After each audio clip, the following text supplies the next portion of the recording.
all we're going to see probably some warning come up or something saying that I'm recording this. Okay. So welcome to class Monday the 10th. We're recording this video.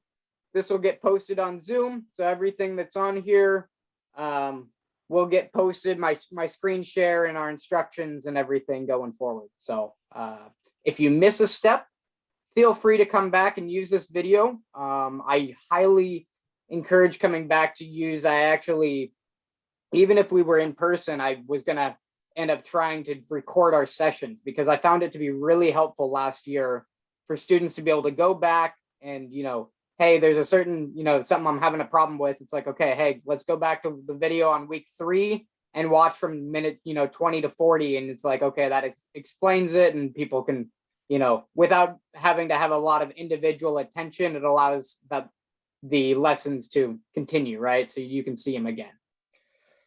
All right. So that being said, I've got everybody here. Everyone is checked off as they are here on the attendance sheet, and we will get rolling.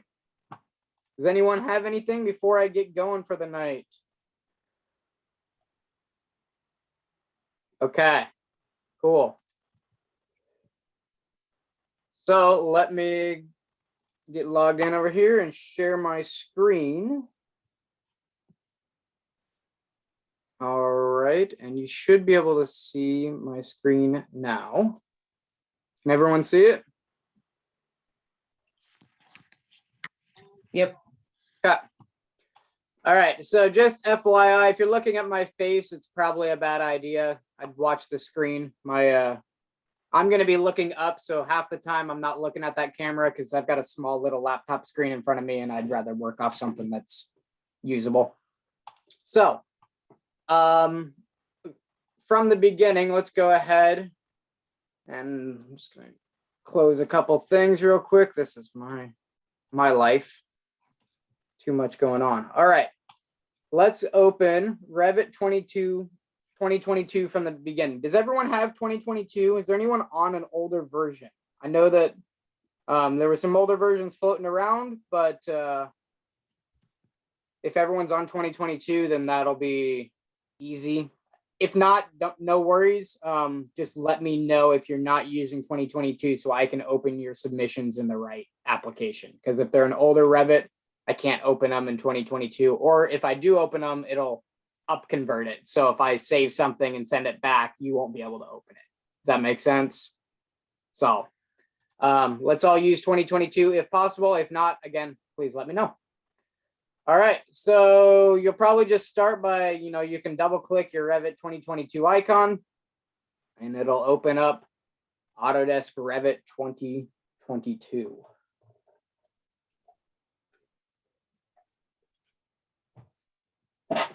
So today we're just going to go through some basics of Revit. We're actually going to do a little bit of our entire course in tonight's overview. We're kind of going to blow through it, get a really cool, like 10,000 foot view of Revit, which essentially is going to give you, the ability to draw some things, take a look at a few sections, maybe look at a few schedules. Okay, we'll see how it progresses tonight.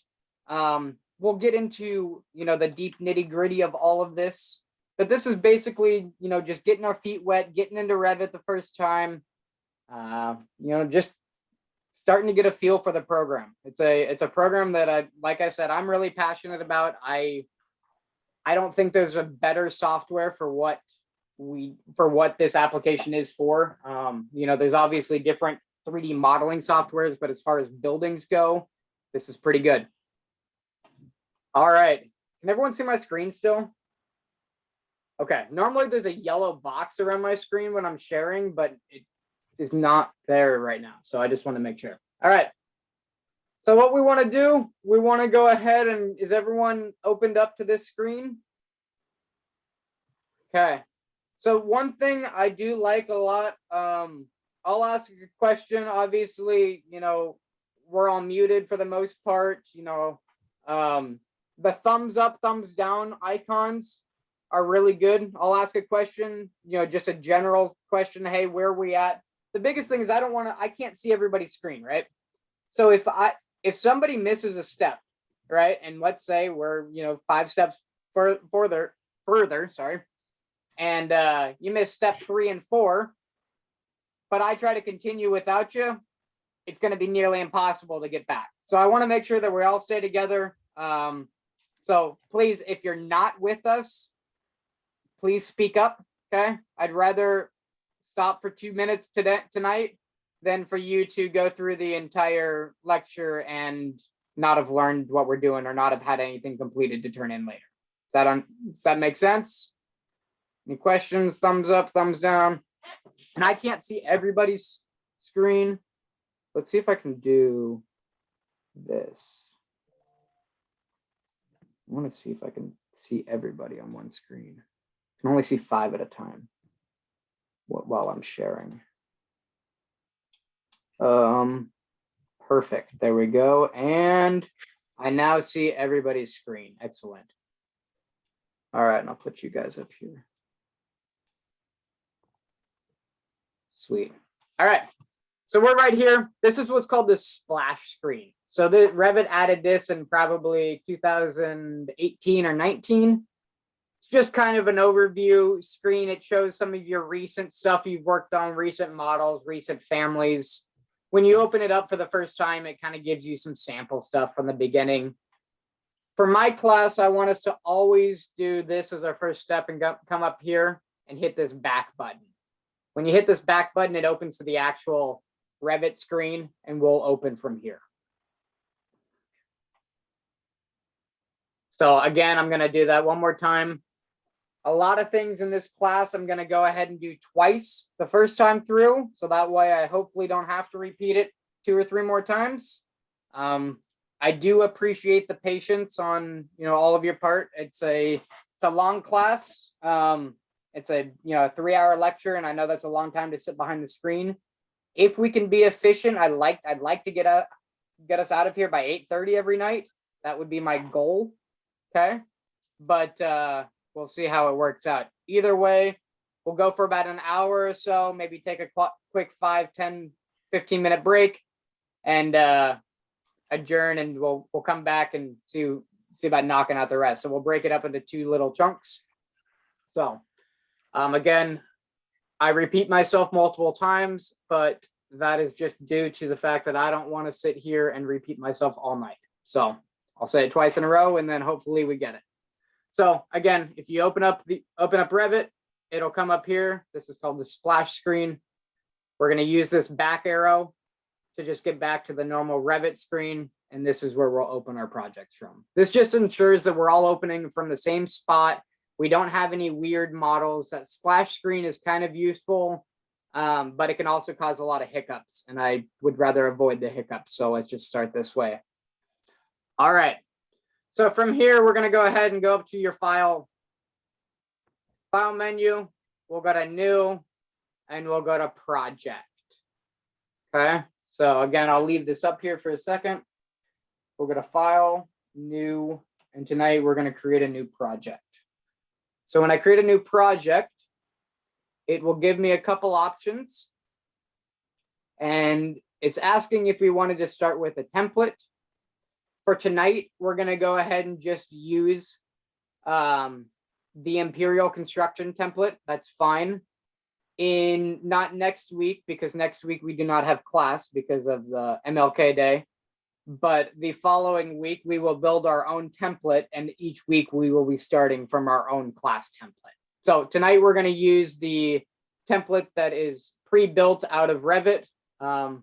But moving forward, we will build a project template and then use that moving forward for the rest of our class. That way we have all of our own sections in there and all the stuff that we want to see, because it's pretty. You'll see what happens when we get into it, but there's a lot of this stuff that is cumbersome if you don't need it, right? So we'll clean up their template a little bit and make our own. So we're going to go ahead and start here. New project. Make sure you're starting with Imperial construction template. Can anyone tell me the difference between Imperial and metric? I hope so. The units of measure. Yep. So we are in inches, yards, feet, Miles, that's all in imperial, right? Metric is going to be all in meters and kilometers. So it's just going to be your units that you start with. For tonight, I really don't care what we start with, but let's do an imperial template. You could do imperial architecture or construction, either way. They're about the same. So I'm just going to go ahead and start with an imperial construction template. We're creating a new project, and we're going to go ahead and click OK.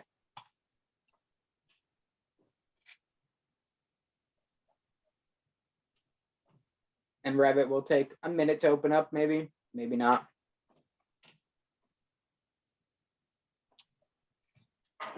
All right, does everyone have a Revit screen of some type?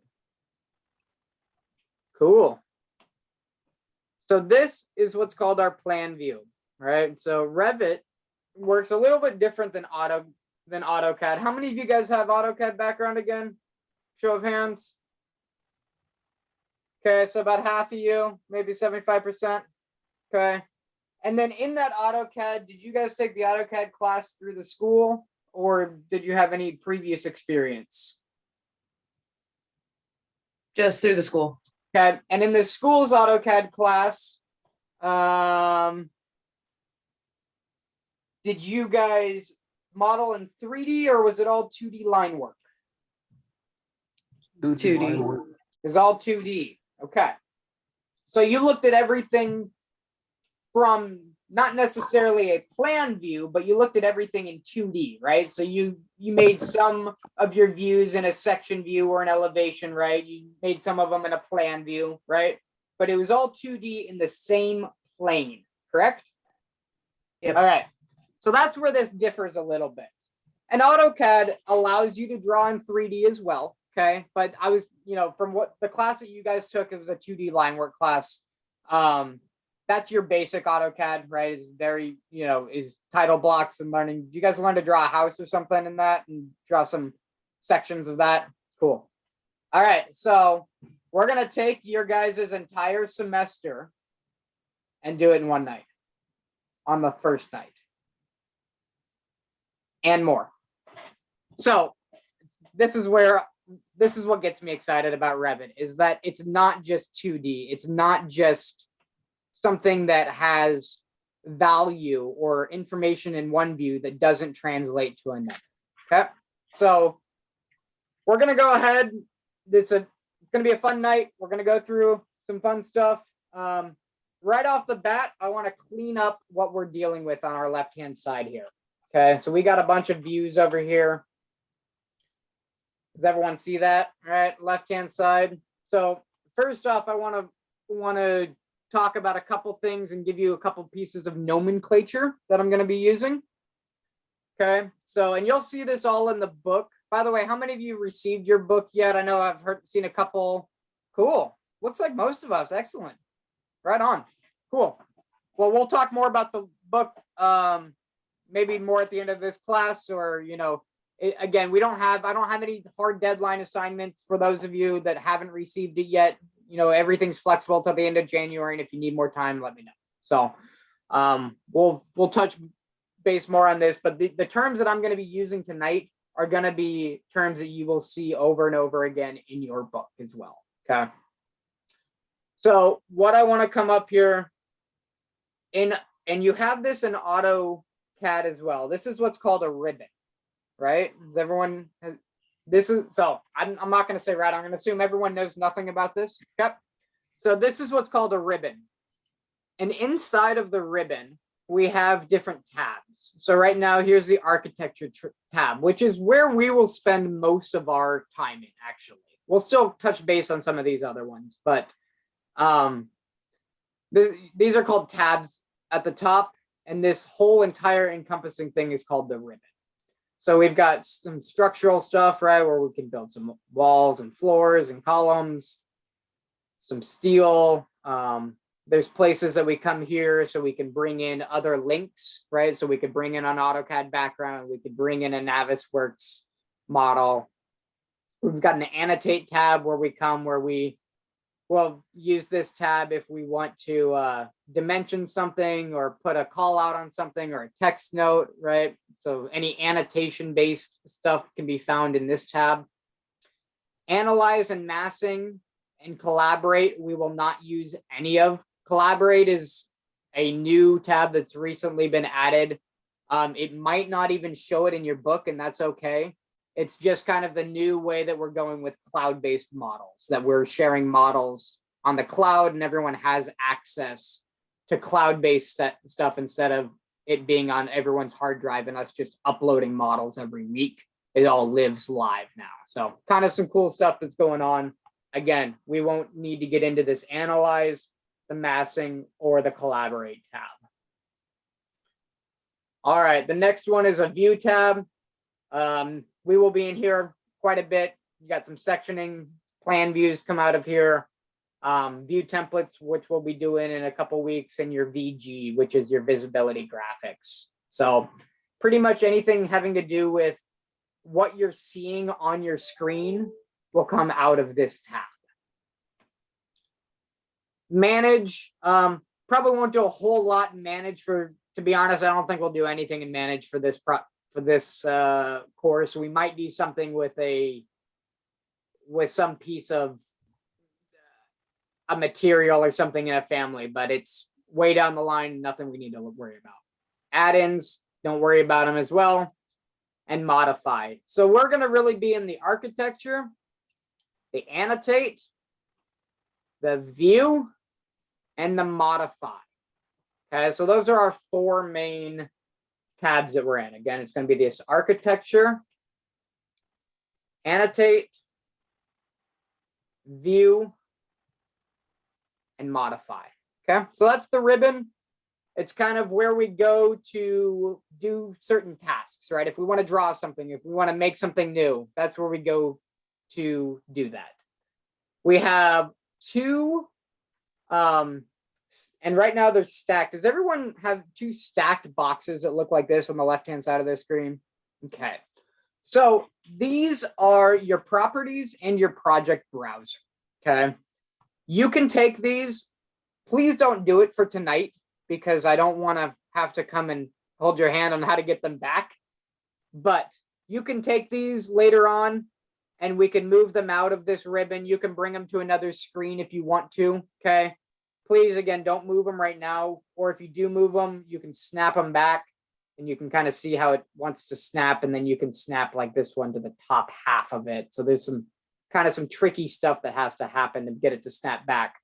But if you do want to get them out of your way, that is a possibility as well. So, oh, right there it goes. All right, so, but they are a little finicky to get back, especially if they're stacked in this order. So I typically have my properties on the top and my project browser on the bottom. So your properties are going to tell you information about any item that you've got selected, a view that you're on, right? Right now, I don't have an item selected, but I'm in a view. Okay, so it's going to tell me about this floor plan. I'm at 1/8" scale. You know, just some basic stuff about this floor plan that we will get into a little bit later, but this is your properties, okay? And again, if I'm saying, please speak up if I'm going too fast, okay? If there's something that you miss that, hey, I want to ask something quickly, I don't care. Please interrupt me, okay? Some people like don't like it. Hey, interrupt me, say you didn't get it, because by the time I'm done and give you another minute to talk, it might be 3 topics later, right? So I don't want to just keep going if you've got a question. So please unmute yourself, interrupt me. We'll stop, we'll have a conversation, move forward. Yep. All right, so that's the properties. Was, you know, again, when you click on something, so when I click on this elevation, I'm now seeing the properties for that elevation. Same thing here. And we'll get into all this stuff in a little bit. Okay. The last piece of housekeeping, I guess, I'm going to go over is this project browser right here. And what I want to do first off in this project browser is I want to delete almost everything that we have on it, because I don't want all these other levels. I don't want all these other ceiling plans and stuff. So I want to leave this level 1. But I want to click level 2, and you can hold control and click them individually, or you can hold shift and select all of them Either way, I want to select them, and you can right click and delete them. Okay, so you can do it one at a time if you wanted. You can select multiples, but I want the only view that we have is this level 1 plan view for floor plans. Okay, you'll see two different level 1s. One of them's floor plans, and the next one is ceiling plans. I want to get rid of both of the level 1 and the level 2 ceiling plans. So you can also just hit the delete key on your keyboard once you have a view selected. The delete key under the insert, not the backspace, but the actual delete key will delete a view. All right. And last but not least, I want to delete all of these 3D views. And I just did it by hitting the delete key. Again, we can right click one at a time and delete them, or hold down shift, select them all and delete them. We just want to get rid of them for right now. We'll build a brand new 3D view for our use.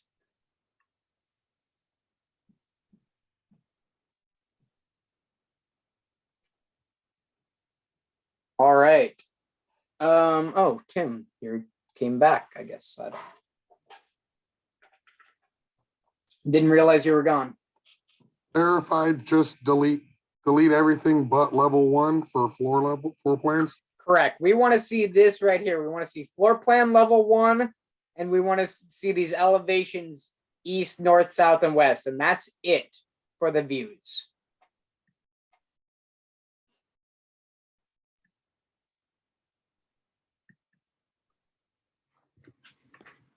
All right. Does everyone's screen look like mine? Okay. So I'm going to go ahead and expand these schedules now. And you'll notice that you typically have a couple different menu, different levels that you can go through, right? So views starts here, all views, then it's broke up between floor plans and elevations. So if you see a plus button, that means you can keep expanding it. So you need to keep expanding until you have the very final one that doesn't have a plus, right? And that's going to actually give you the view or the schedule or whatever you're looking for. So if we expand the schedules tab, let's go to the very top schedule, and we can hold shift. This is a lot of them, so I'd hold shift, select all of them, and again, either right click and delete, or hit the delete key on your keyboard.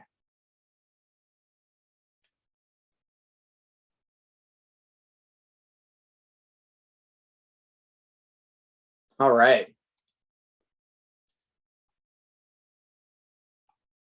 Okay, is everyone there? Good to go? No, okay, and that's what I want to see. Diego shook his head, and that's what I want to see. No, I'm not that fast at this computer thing. Okay, and that's fine. That's why I don't see where you're at. I can't see your screen. When I'm in class, I'm walking around, I do this and I walk around and I can see where everyone's at. Right now I see your face, right? And so Yeah, I'm trying to do it on the other one and do this shift thing, and I'm not sure how to do that shift and drop down with a mouse situation. I'm trying to figure gotcha. So then go ahead and just right click each one and delete them, whatever you need to do. We can wait. Again, okay. I don't want to go faster than, a speed that's comfortable for everybody. I don't want to leave anybody behind. Hey, George, all you have to do is click one that you want deleted, and then go to the bottom of the list, hold shift and click the bottom of the list, and it'll select all of it for you.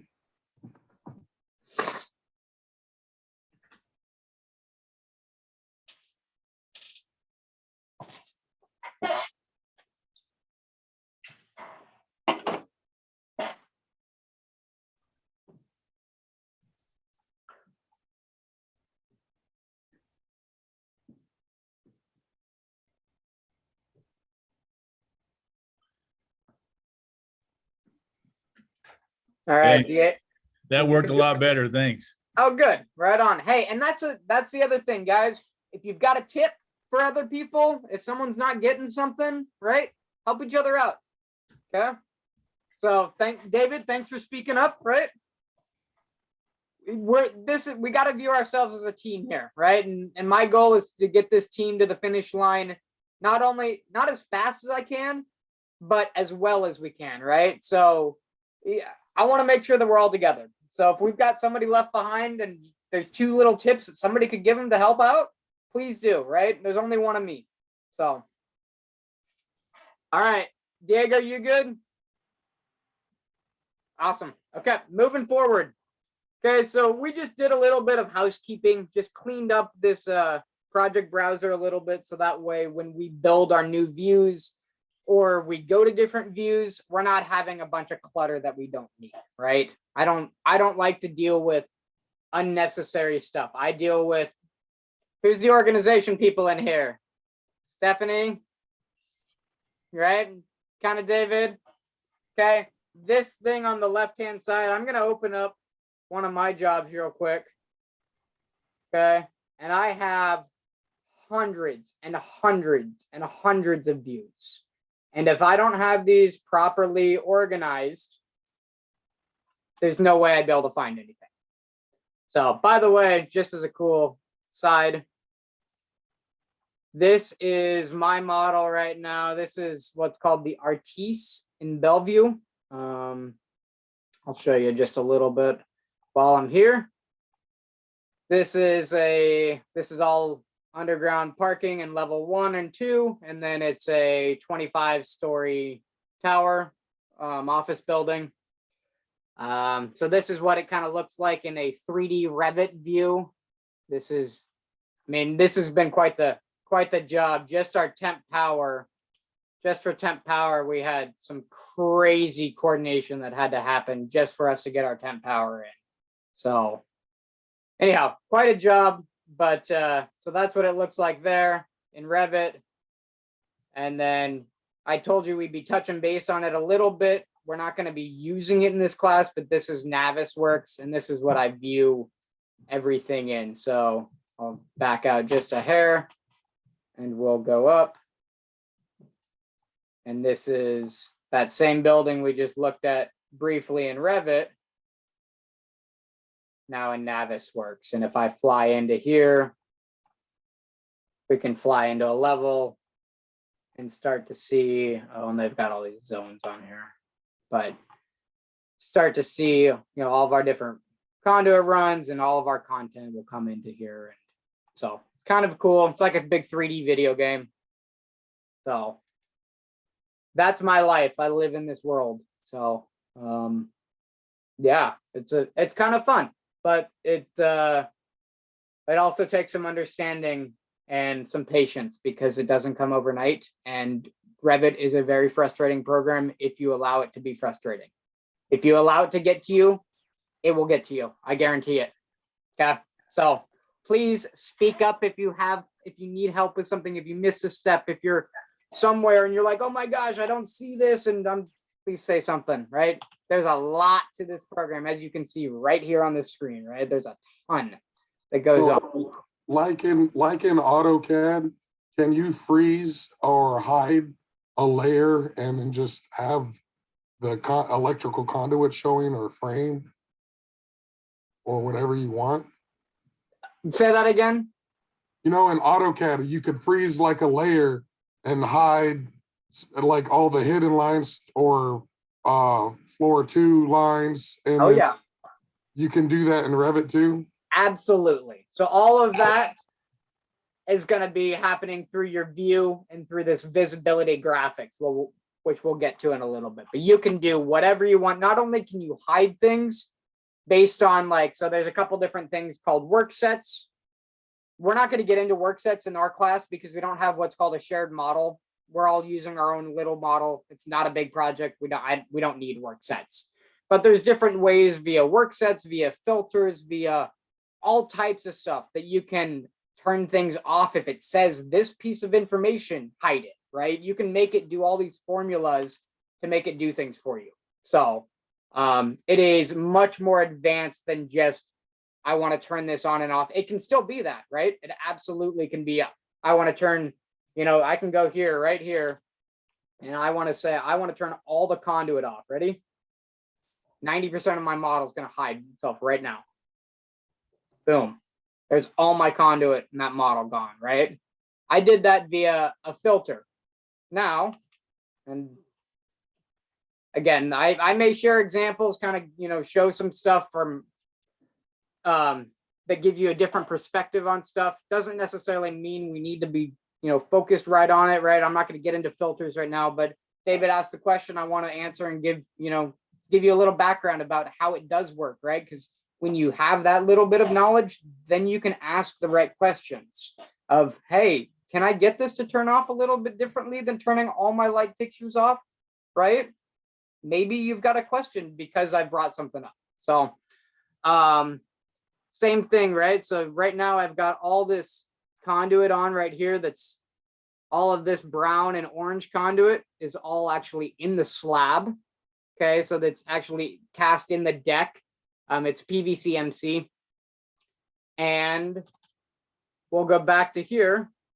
And I'll say I've got a filter set up that will say that anything with a zone ID, so a piece of information inside of that conduit contains the word slab. If I want that all turned off, I can do that. So all that slab content now just hit itself. But not everything did, right?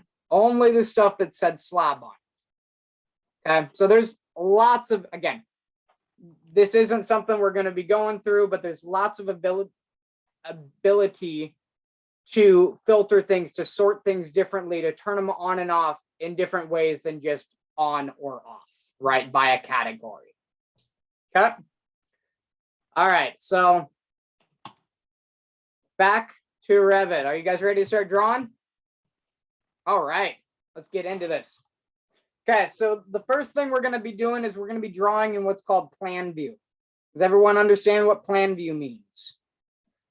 Okay, it means that I'm looking from the ceiling straight down at the floor, right? I'm looking from above, looking down. And that's where Revit, 95% of what you do in Revit starts right there. It doesn't mean you work right there, but it starts right there. Okay, and we'll get into that in a little bit. But Revit's a program that you don't necessarily model. Has anyone actually truly modeled in 3D in AutoCAD? Okay, so you can model 3D elements in like a 3D view. We're going to be modeling everything in 2D, building 3D elements, but looking at them in 2D, right? Whether it be in a section view, which is an elevation, right? Or a section, or a floor plan view. Okay, so we can still see things in 3D, and we'll show that in a second. But we will be utilizing our 2D views to achieve that. Okay. So right now we're going to be in level 1, and we're going to go to the architecture tab. And for tonight, I do not care if your dimensions are the same as mine, if your house looks the same as mine. Okay. This is just to get you on paper, right? I don't care that your wall is 20 feet and mine's 24. Right? We will get to that in a few weeks or next week or whatever, right? When we start to actually do an assignment that, hey, we need to build this specific item, right? But at this point, we're just getting our feet wet, just draw away, okay? I do want to say that please, for this assignment, use 90-degree angles on your walls. So no any weird 45s, just to make it easy on this, okay? So we're gonna go wall.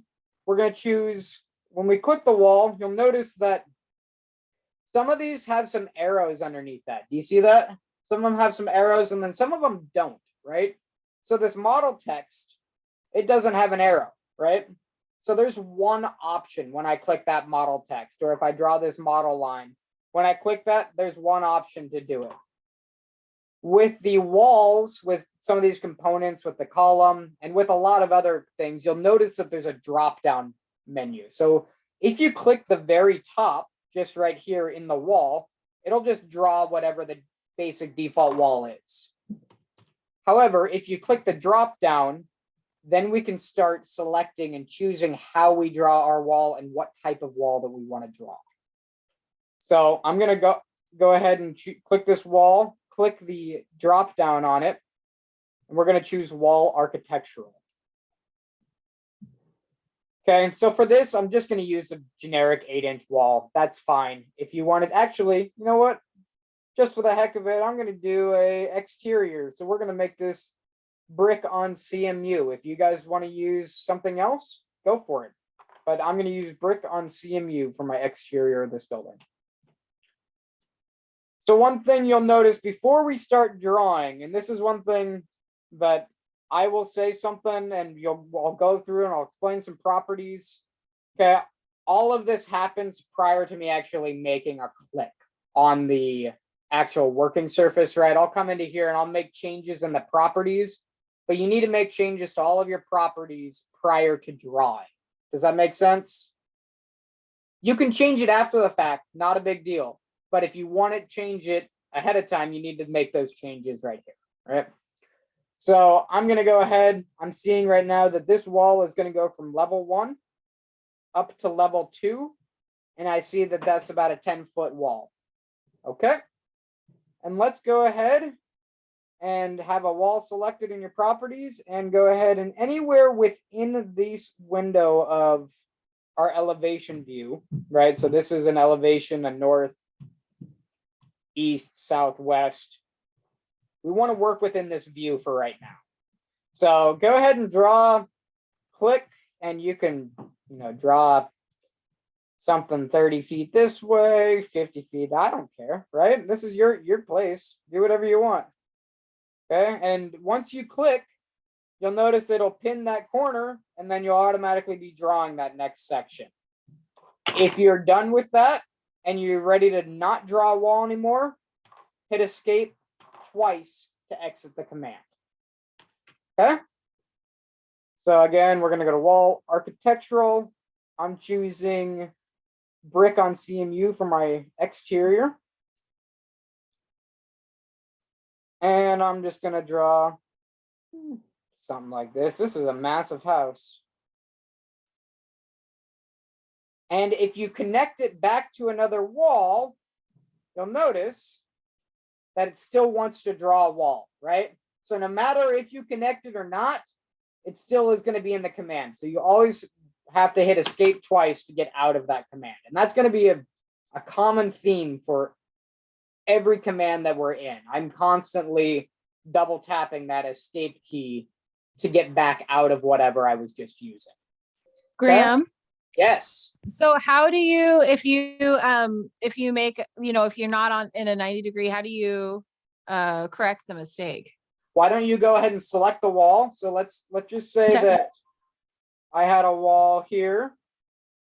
And I'm just going to draw a secondary house over here for you. Oh, look at that. So I got something like that, right? Wall like this. Yeah. For right now, let's go ahead, just select it and hit delete on your keyboard. And let's just delete it and we'll just draw. Okay. So Revit's one of those things. It's a lot of times easier to redraw it than to try to correct what you've drawn, especially if it's at a weird angle or something. It's easier just to delete it and try it again. And how do you delete it? Because I just clicked on it and I didn't, and right clicked for the delete and I didn't find a delete. So there is a delete for right click, depending on how you clicked on it. Okay. There is a delete right there. Right click, delete. However, the delete on I just use for the most part the delete key, right? Your 6-pack of keys above your arrows. I use that delete so try selecting that wall and deleting it that way. 6-pack of arrows above. Okay, so on your keyboard, there's the 4 arrow keys, right? Yeah. And then above that, do you have? Oh yeah, that I tried that too. For some reason, it's not You can working. Control Z and undo your last moves. There you go. That's what I like. Okay. You can always do that. And to be honest, Thank David, you. that is my I use 2 things a ton: escape twice and Control Z, because here's the biggest thing. Revit, there's a lot of things going on. There's a lot of, especially when I'm dealing, like I'll jump back into one of these projects. So when I'm dealing, like, let's just say on level 4, I'm looking at, here's my electric room on level 4. Maybe I'll grab something by accident, or maybe I'll move it by accident or do something I don't want to. I'm always undoing something that I accidentally did. I accidentally grabbed, oh crap, Control Z, right? First thing you do. So that's my go-to as well. Just right back to where you were and start back over. Control Z. I'm comfortable with that. Thank you. Okay, excellent. Great suggestion, David. Again, things like that. You know, I'm going to show you how to really do it. But if you want to just hit Control Z and undo it that way, that's fine too, right? And that's true for everything. Any step you make in Revit, you can just undo. Okay, so you can undo that way, Control Z. Here's another cool thing. And here's one thing that's even cooler. We're ready with Control Z. So one step farther. So we'll draw this wall. And then I'll draw this wall. And I'll draw that wall. And this wall. But let's say I still liked that wall, right? I want to leave that wall there. And I don't want to just hit Control Z a bunch of times until I get there, right? Maybe that step was 25 steps ago. And I don't want to have to hit Control Z that many times, right? So I'm going to redo what I worked. Right here in the top ribbon, there's an undo. And if you click the right down arrow, it shows you everything that you've just done. And you can undo as many steps as you want prior to your last save or after your last save. Okay, so if you've saved it, you can't undo it. You can always delete it, and you know, but if it's a saved file, it resets this. But we can do this, and I just undid all the walls I just drew. So that is a very useful feature as well, is that you can go back, you know, just a couple walls, or you can go back halfway through it, right? So that's an option for you as well. So Control Z is nice for one or two go backs, but if you realize after 10 minutes of work that crap, I should have done this a different way, and I've made 150 moves since then, and all of them need to get deleted. Just go back to your caret on your undo and go down the list and go back, you know, until you see, okay, that was something I did that I wanted to do, right? It'll tell you what your actions are. Okay, makes sense? Cool. All right, so a couple different ways to delete things. All right, does everyone have some type of structure or building or some walls drawn that connect to each other? Okay, cool. So we're still gonna stay in plan view for now, and we're gonna add a few other elements. So we've got our exterior of our building. Why don't we stick with the exterior of our building right now? Okay. So what else do we need in our exterior? Doors, windows. Doors, windows, right? And lucky for us, they are right next to that in the architecture tab, right? So let's go ahead. If you click the door, again, if you click the door, so the wall allows you to draw a structural wall or an architectural wall, which are a little bit different. This allows you to draw, it just changes how they behave a little bit. We don't really need to worry about that. For door, though, there isn't a drop down, right? So if you click on a door and you hover over anywhere, any wall, it will try to drop it. But it's just going to choose the default door that it chooses, right? Whatever its default is. We come over to this properties palette and click the drop down, click the door drop down, we can actually see the different sizes of doors that we can drop in. And for right now, we have a limited number of what's called families. So everything that's a door, a window, a piece of furniture, a light fixture, right? All those are what's called referred to as a family within Revit. Okay, and we'll go over that. I think week 8 or 9, we do a family class, which is actually one of my favorite classes, and you get to build a table that stretches and flexes and can convert from a coffee table to a dining table with like 2 clicks and just stretches, flexes, does some cool stuff. So that being said, we will have some more different options for families. But for right now, we just are going to use these 7 doors that are in there, and we'll load some more families as the course goes on, right? Again, These are just what's coming out of the box, and we need to work with that until we get more.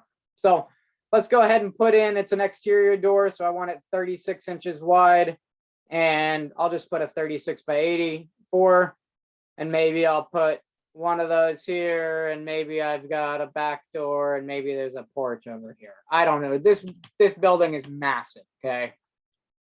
So when you're dropping these in, I'm going to go ahead and undo that real quick. When you're dropping them in, again, if you hold a door or a window over a wall, it will automatically want to, drop that in for you. If you hold your mouse on one side of the wall or the other, it will flip the door. Okay.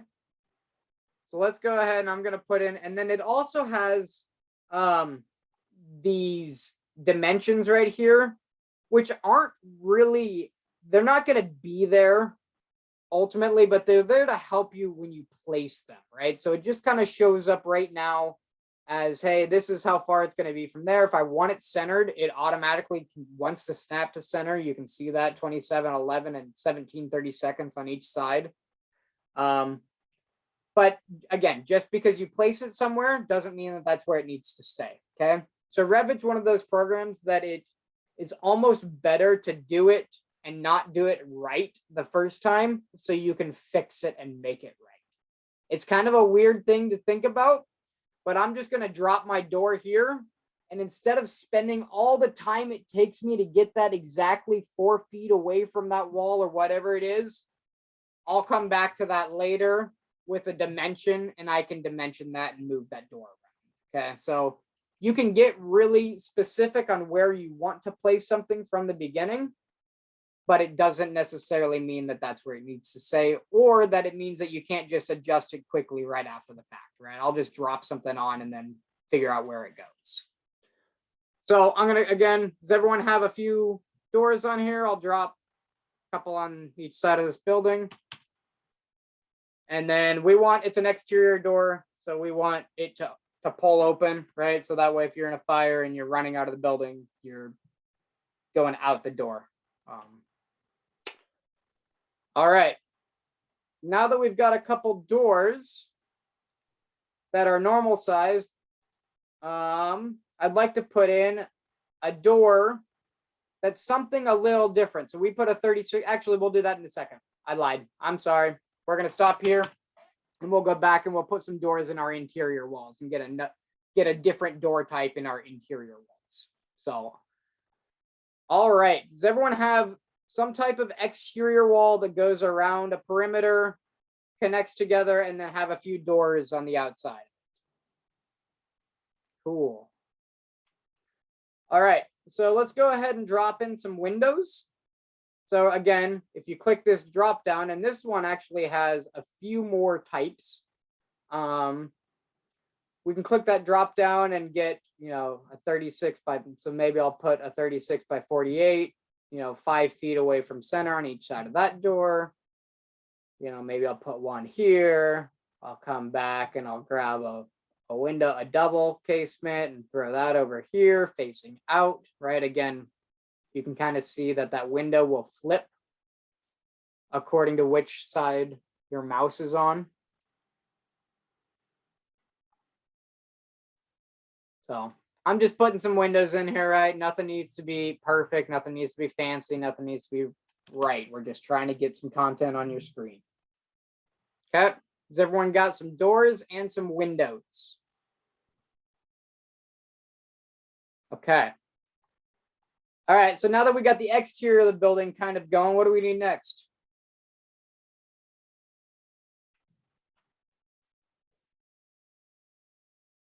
Interior walls. There we go. Okay. So let's go ahead and put in some interior walls. So with our interior walls, we want to make them a different type than our exterior, because obviously we don't have brick on CMU on your inside of your wall. Typically, I don't know, unless you guys live in a prison, I guess you could do that. You could have it on the inside. Hopefully none of you guys do. All right, so we'll change this wall type. So we'll click that wall drop down And in our properties palette, we'll click this basic wall, and we're going to come down here, and I just want to put in a basic interior 4 7/8 inch partition. And this 1 hour right there means that it's 1 hour fire rated, right? So if there's a fire on one side of that wall, it technically should take an hour before the other side of the wall catches fire, right? Or gets flamed. So that way you can get out of the building in time. So if you do see a 1 or 2 hour, that's typically what it's referring to, right? And your 4 7/8 partition is your typical interior wall, right? Your 2x4 stud with your gypsum on each side, right? It's a pretty standard wall type. So let's go ahead and use this. Curious, real quick, Yeah. about a garage door. Is that doable? Absolutely, but we're an not option? doesn't have one loaded right now. So Oh, okay. yes. So I told you that we are working with some limited families that are currently loaded in the very basic template that they gave us. We will load in lots of other families and some really cool stuff. And there's a website that I will share maybe at the end of this class. And you guys can go there and have some fun and download some cool fun stuff. So Cool. Sounds Hey, good. I have a question. Yeah. Sorry, I don't know if you had already answered this. Should we save this file while we're working on it, or do we want to save at the end? That I feels haven't weird. said anything, but absolutely. So let's go ahead right now. That's a great question. Has it prompted you to save at this Uh, point? Okay, so No. mine actually just prompted me to save. It's like, do you want to save this file? So I just hit escape, but yeah. So let's all go to do this. Let's go to file, do a save as, because again, it should say like project 1 right now. We haven't saved it anywhere. So we're just going to do a file save as project. And then you guys can put it wherever you want to, right? I'm going to put it in my folder for this class.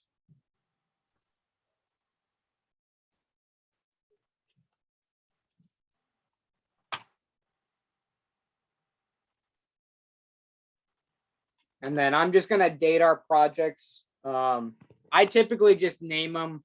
We'll typically use a new we'll start with a template each night, right? The template we create, and we'll start from scratch each night until we get to about week 7 or 8 when we start working on our final projects. So I just save a new one for every week, and typically I'll just name it with the date in it, right? So I'll call this, and I name things backwards. You can name it however you want, but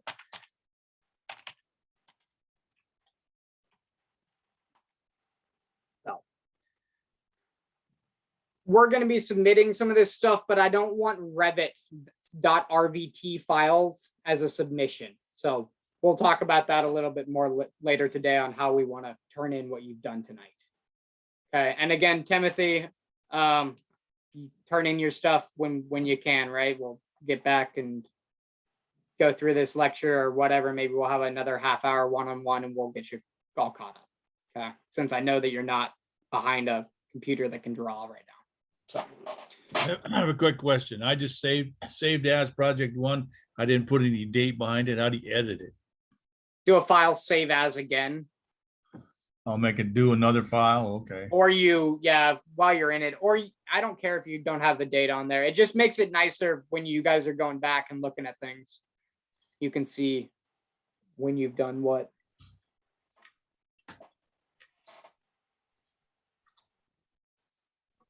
All right.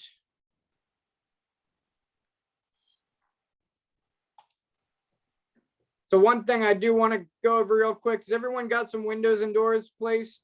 We haven't placed an interior wall yet, but that's okay. Okay, let's say, has anyone accidentally placed a window that is on the inside? And if you haven't, great. And if you have, this is how you fix it. So if you click on any of your windows, and you've got the same thing with your doors, and you zoom in, and if you're out, right, you'll see this little arrow show up. And this arrow allows you to toggle that from one side of the wall. It's a little flip. And it's flip the instance facing arrow. And these show up on all types of things. So like this door, I could, let's say I wanted this to actually, let's say, I put this door, facing the other way. Maybe I do want this door to go in, right? I don't know. And maybe I want it to swing the other way, right? We can flip the swing on it and we can flip the wall that it's on. Okay, so if you're putting it in a corner, right, you probably would rather open the door that way than to open the door this way, right? When you're next to a wall. That is very, So that will flip the door. And same thing with the windows, right? You'll see this arrow, these little arrows pop up on all types of families. Okay, so they're just a toggle that allows you to swap it to the other side. Kind of cool little feature. All right, so these windows right here. One thing you'll notice though, if you select multiple items, even if they're the same item, it won't give you that toggle. That you'll only get that toggle if you select one instance at a time, because it doesn't know which way to, like if I've got one facing that way and one facing this way, it doesn't know which way to toggle, right? So But it's these really, windows and doors that you're having us insert, they're pretty much the same thing as inserting blocks from AutoCAD. yes, yep. And these are so in AutoCAD, a family is so a block in AutoCAD is referred to as a family in Revit. Now there's a lot more you can do with a family in Revit compared to an AutoCAD block, where it's just like a 3D piece of geometry. You can actually, and we'll take this again, like in week 7 or 8, where we'll build a table. We'll physically take a table and have a dimension list on the left-hand side and enter different dimensions, and it will stretch it and flex it and change the height and change the leg size and change all these things based on parametric values. And so that's one thing that the blocks can't do, is the blocks are stationary. It's the same concept, right? It's a 3D element or whatever that's sitting there, but a family can be parametric and can change depending on the parameters that you put in it. So long explanation, yes, they are very similar. There's just a lot more you can do with a family.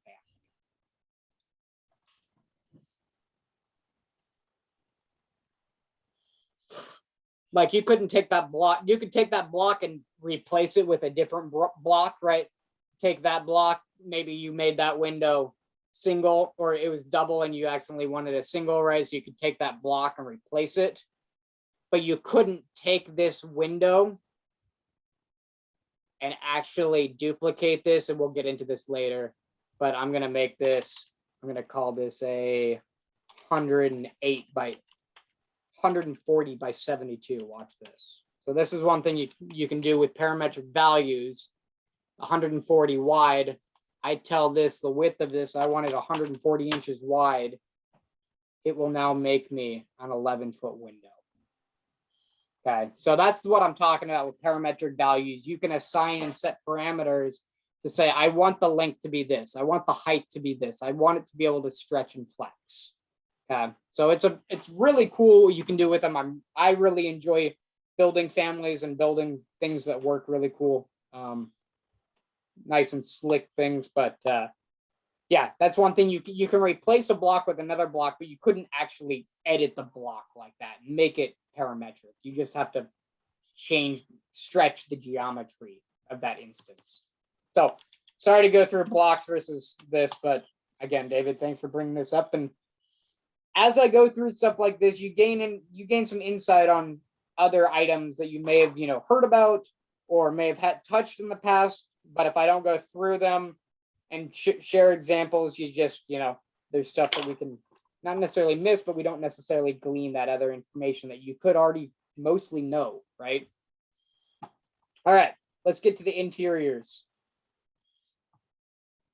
Any questions before I move on? Just talked about flipping the walls and the doors with the flip arrows, right? Okay. So let's go ahead now and build a wall, architectural. And this time, instead of building an exterior wall, let's build an interior wall. And I want it for this instance to be an interior 4 7/8 partition, 1 hour. And so I'm going to go ahead and just make up some sections of this of this house. Maybe, you know, and maybe I'll base them off some corners, right? Maybe I've got some little den over here. Maybe this is my kitchen, and I'll maybe put something weird in there. I don't care if you guys want to put a 45 wall in. Okay, it doesn't matter. You'll get some stuff like this, but I don't care tonight. Doesn't bother me. So if you want to put in something kind of funny, the exterior walls I didn't want 45s. The interior can be, because you can do a little bit more with them. So yeah, let's go ahead and let's put build at least 5 different rooms in your place.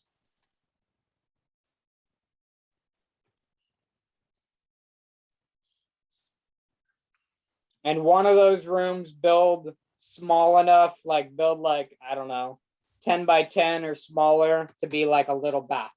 Okay. So we'll have, you know, essentially a kitchen area, maybe a couple bedrooms, a bathroom, right?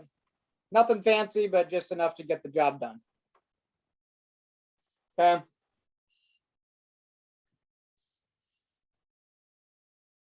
All right. What's next?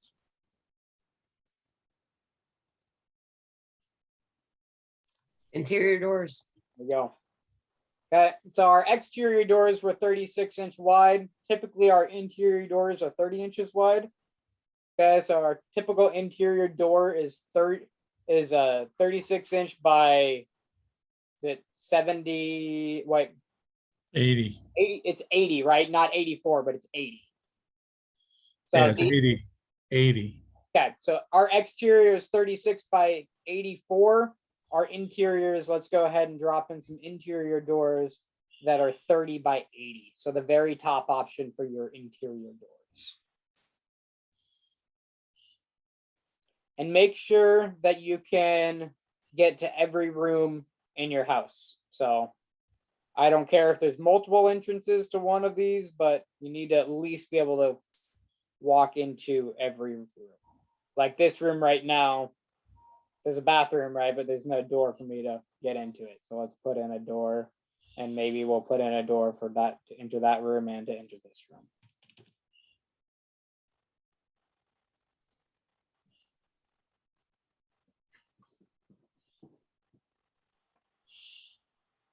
All right. So far, so good. Has everyone got some interior walls and some interior doors? Cool.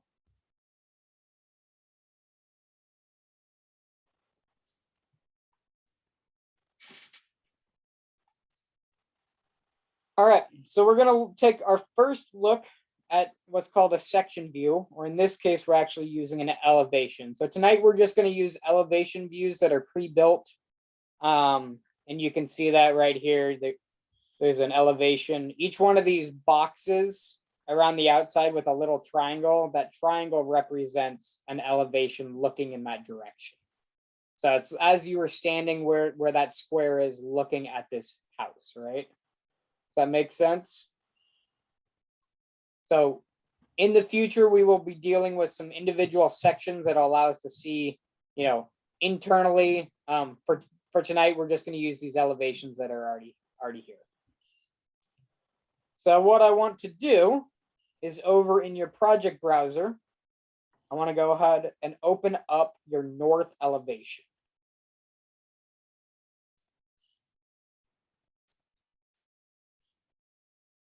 Does everyone have something that looks, I mean, it may not look exactly like this, obviously, right? Because you've got different buildings, but something where you're seeing some level lines and a wall, maybe a window and a door. Okay. So just as a housekeeping thing, again, this is our first project. I don't want a bunch of unnecessary stuff. We cleaned up the project browser to take away the level 2, the roof, all the underground levels. So let's go ahead and do the same thing over here with these levels that are in here and actually just select, and you can drag, select. You can select one at a time and hold control. If you drag select, here's a quick tip. If you drag from the right-hand side to the left anything that your mouse comes in contact or that square comes in contact with will be selected. Okay, so I barely came in contact with these, right? But they selected those lines. And that's from the right to the left. If you go from the left to the right, you need to encompass the entire object in order to select it. So two different ways of selecting things. Sometimes you want to get all those other items, and sometimes you only want to get one item, right? And so by coming from the left or the right, will select things differently. Does everyone kind of see that on their screen? Can you try that out? Okay. So that's something to get familiar with. Just as your workflow, if you want to select multiple things, start at your right, pull left. If you want to select, one thing, you can start at your right. Oh, start at the left and pull to your right, right? And we only selected that. Hey, Graham, Yes. I'm unable to toggle over to an elevation view. Are you in your north? So I went to project browser and hit north double click it. orientation. Double click. Okay. Double Sorry. click to open it up. Or I think you can right click and go to view. Or right click and open, I guess it would be. There we go. All right. Got it. Thanks. Yep. All right. So I want to go ahead and delete these lines. So we'll just start there. So I want to leave level 1 and level 2 just because that's giving me a 10-foot constraint, and that's what my walls are already based on, starting at level 1 going up to level 2. We'll delete the rest of these just to get some confusion out of here. So delete those, and I'm going to delete this roof one. So we're just left with level 1 and level 2. Again, I'm going to hit Control Z a couple times. You can select them one at a time and hold Control. And to add them, you can select them like this. However you need to select them, right? Let's just select them and get rid of them. So you want everything gone, even the roof elevation above level 2, right? I just want level 1 and level 2 as your only 2 level lines that we're seeing. Don't delete level 1 or 2 because then other things may go away with them. So.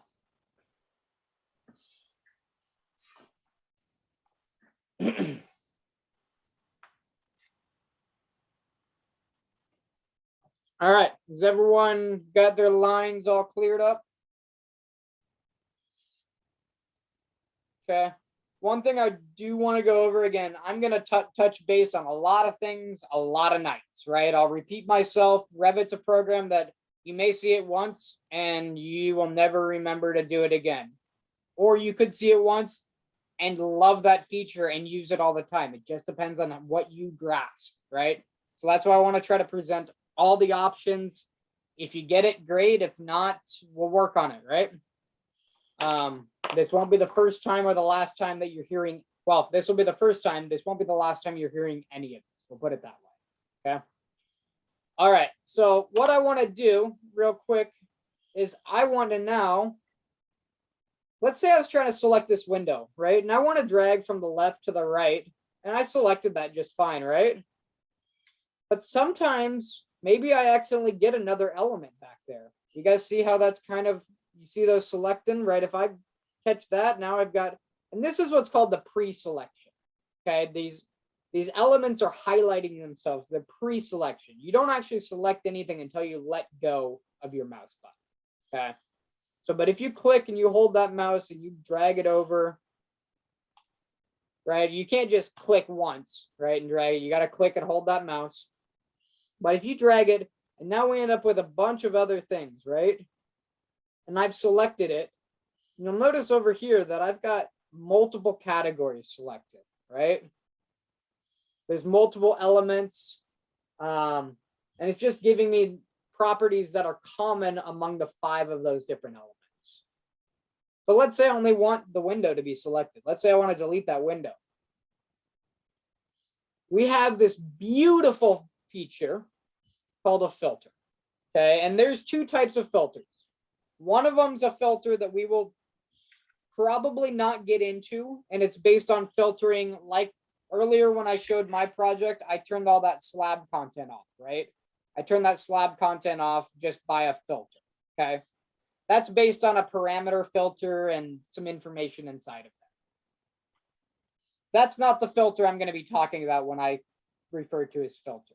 The filter that I'm going to be talking about is this lovely feature here you'll find in the Modify tab. So when you select any items, you'll notice once you let go of the items that no matter what ribbon you were in prior, you now have the Modify tab open. You now have a green bar on your ribbon.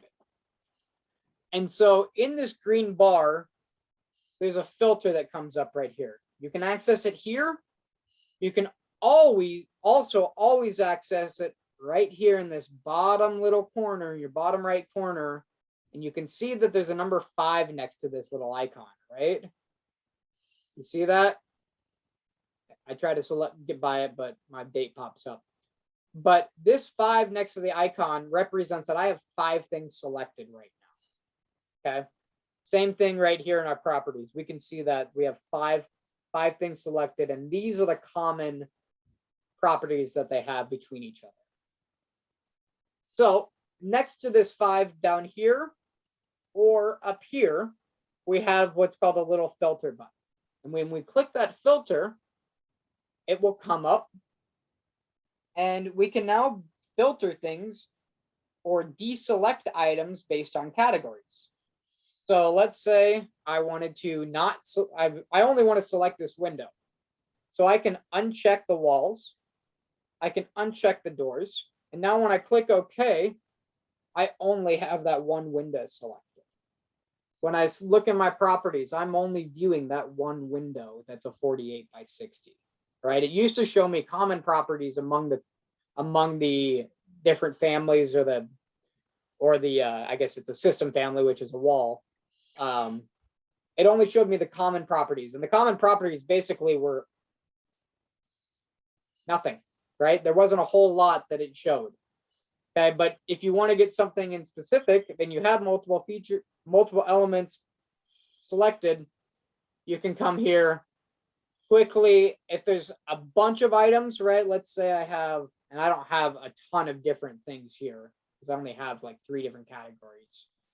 But if I had a ton of items, instead of just using the uncheck feature right here to select windows, if I had, 20 items on here, I could hit the check none and then just select windows, right? So whatever one gets you the least amount of clicks is ultimately the easiest way to go. But whatever is checked on in this filter is what you're left with your selection after you click OK. Does that make sense?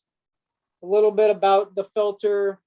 If you do end up getting another, selection or something that you don't want, we can always come to that filter and at least turn off other items by the category. You may still have 2 windows selected, and you can't do anything about that because they are the same category, right? So you can't deselect one of the windows versus the other, but at least you could turn off all the walls that you've selected.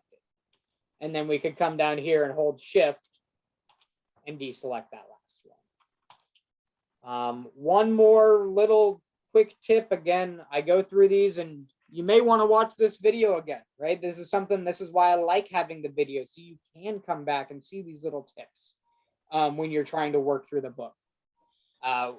If you select an item and you hold Control down, you can then select another item, right? Maybe I want to select that window. Maybe I want to select that door, right? Let's say I only wanted to select those windows. 2 ways I can go about it. First way, I could go to the filter like we've just done, right? We could go up to this filter and I could turn off that I don't want to select that door. However, that takes time, and I know that a lot of us don't want to always go to a different menu to try to get something unselected. So if you hold Control, you can add to your selection, right? If you hold down Control while you click, you can add to your selection. If you hold down Shift while you click, and you'll see this right here. See how my mouse has a plus when I hold Control and a minus when I hold Shift. if I hold shift and I don't want to select that wall, I can hold shift and click that wall and pull it out of the selection that I have. So now I only have those 3 windows selected. Does that make sense? So you can add other elements to your selection by holding control, remove other elements from your selection by holding shift. And you can see that again, when you hold control, you'll get a little plus guy. When you hold shift, you'll get a little minus guy. All right, enough on selection and filters. Anyone have any questions? Okay. Let's do Break this. time, possibly. Huh? Break time, possibly. You nailed it. Break time till 8:30. Okay. Okay. Well, or sorry, not till 8:30, till 7:30, and then we'll do a 7:30 to 8:30 hour. Okay, that sounds good. Yep. So quick 9-minute break, and we'll meet back in 9 minutes. If anyone wants to stay on right here, I mean, I'm here, so if you've got questions, feel free to ask them. If not, then we'll just hang out. That's cool too.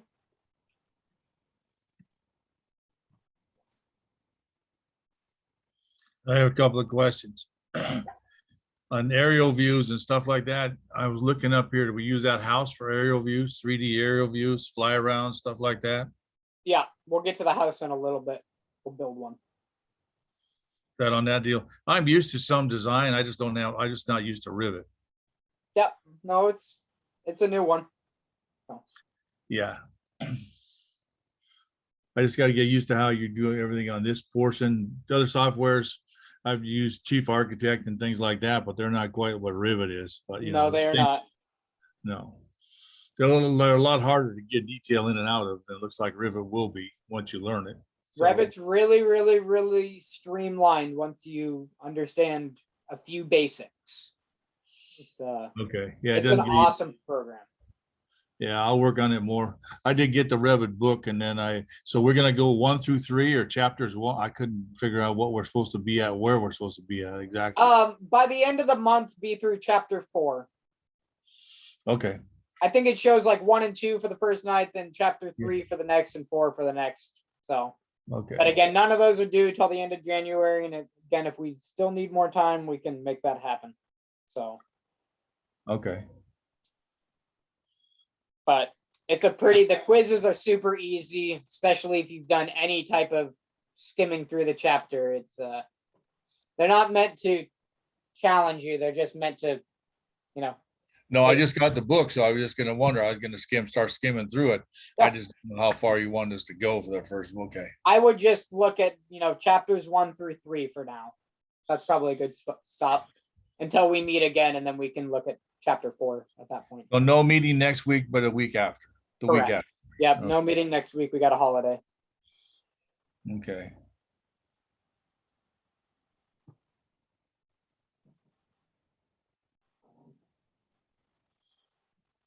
So your course ain't gonna change much, even though because we're not on campus or whatever. It's not the basic details not gonna change at all.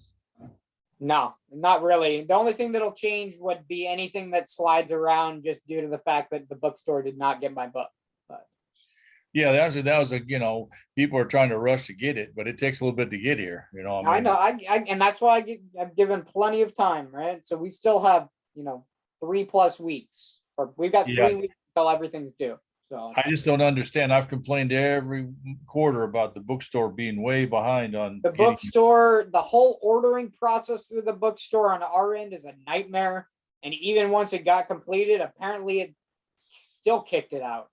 Yeah, it doesn't. Yeah, it just didn't. I just went around the bookstore from now on. I don't use it unless I possibly have to. And that's typically, to be honest, that's what I did too when I was in college. Is as much as you can find a used copy somewhere else, and Yeah, I The mean, bookstore- they're available. You just if you know it in advance, then you just try to figure out the material and then start getting it somewhere else. So. yeah, that's why I use this book too, and I haven't upgraded to the new one, is because I don't want it to be hard to find, right? I want it to be easy to get. Yeah, you can get 21 or 22, whatever this is. It's out now, but It is, I know, Yep. yeah, but there's no point in upgrading to something that's not going to teach us anything different. It's the exact same. They literally have put an extra chapter on maybe 1 or 2 new features, and the rest of it is a copy from this book. I mean, I saw the new one 3 weeks ago, actually. So I got a new thing that the new one's out for 2022. And yeah, I saw that deal when I ordered it, and I was thinking, okay, you wanted 16, not the newest one. So it doesn't matter. Again, Yeah. we aren't going to be using any of the features that have changed between 16 and 2022.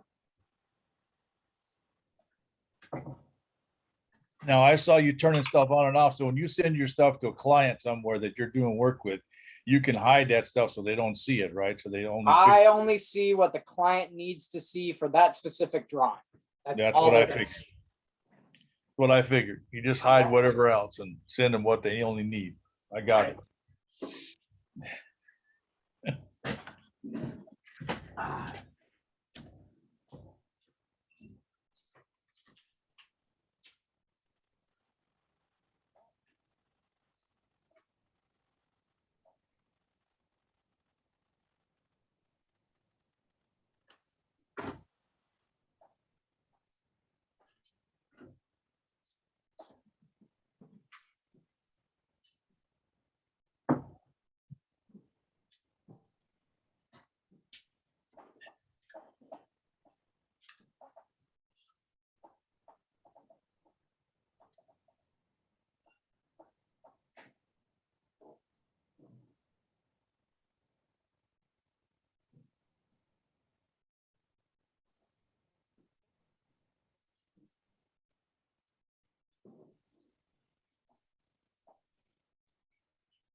And with that, I'll resume the recording.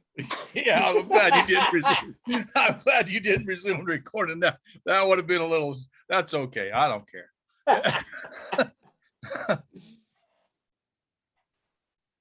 All right, David, you back? Stephanie, I see a black screen from you, and Bernice. Oh, there you are. Sweet Seahawk Man Cave. Yeah, they did something. They finally did something well. So Yeah, they had a good game Sunday. yeah. All right, looks like we got everyone but Bernice. Poor back. Diggs, though. There you are. Yes, poor Diggs. Yeah. That might just be career ending, I think. I don't know. Hope not, but Yeah. all right. Everyone back here. I see Bernice is kind of in the background. Perfect. All right, we're gonna get going with the next portion of this. So right now we have drawn some walls in our plan view. Real quick, we have these lovely tabs along the top that you now can, and this used to did not be here, and they've added this, and it's one of the very few features that have been added. They won't reference this in your book because they didn't have these tabs back then, but you can swap between different views instead of just going to them in your project browser. If they're already open, you've got a tab ribbon across the top. Same thing like what in your Firefox or your, any of your internet browsers at this point, right? Have tabs. Work the same way. You can just click into them, go to a different view. Okay, so we've got in our plan view, we can see we've got some exterior walls, some windows, some interior walls, and doors for both interior and exterior. Okay, quick question. I'm still in the elevation view. So how do I get back to my plan view? So let's go to the tabs at the top of your, right underneath the ribbon, there should be a tab that says level 1. And Got if it. there's not, come back to your project browser and double click level 1 and open it back up. I got it. I figured it out right there when you said that. So Cool. All right. Again, yeah, only a single click needed to get into a tab from the view. If you are in the project browser, you do need to click it twice to double click to get into that. So, So, all right. So Graham, now, I got a question. About that. yeah. You told us to delete those lines on the elevation view. I deleted my lines except for the second and first floor, but it shows the level 1 footing as the bottom and level 2 as the top, but it shows level 1 dead center on my screen. Okay. Delete it, it deletes the plan off of my project. So don't show. So what happened is when you were drawing, so for your instance, just leave the lines there that you need to keep your content, right? Okay.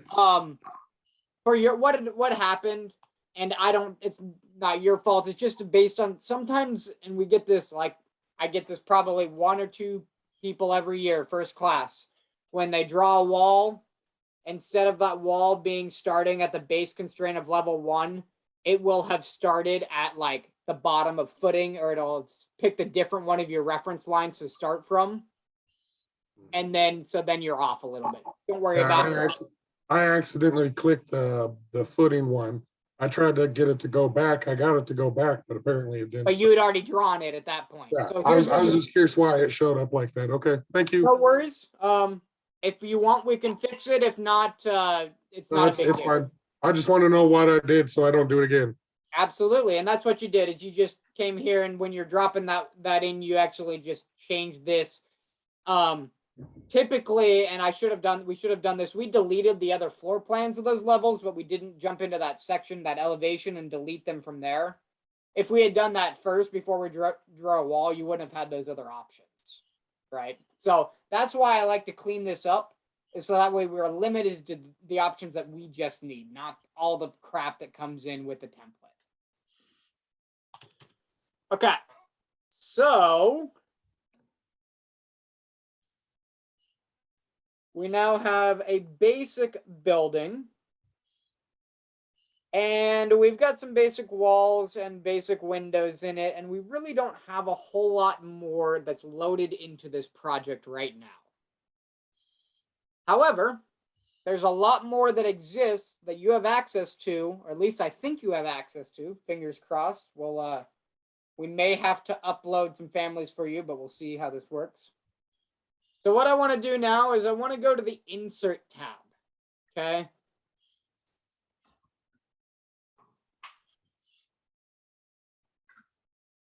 So we're going to go to the Insert tab. Again, we were on our Architectural tab. We're going to go to the Insert tab in our ribbon, the 5th one over.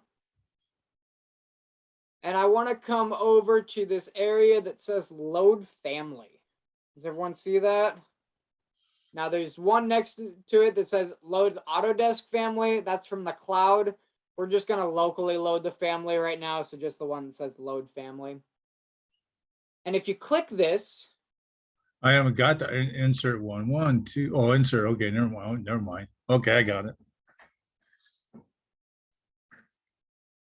oh, great.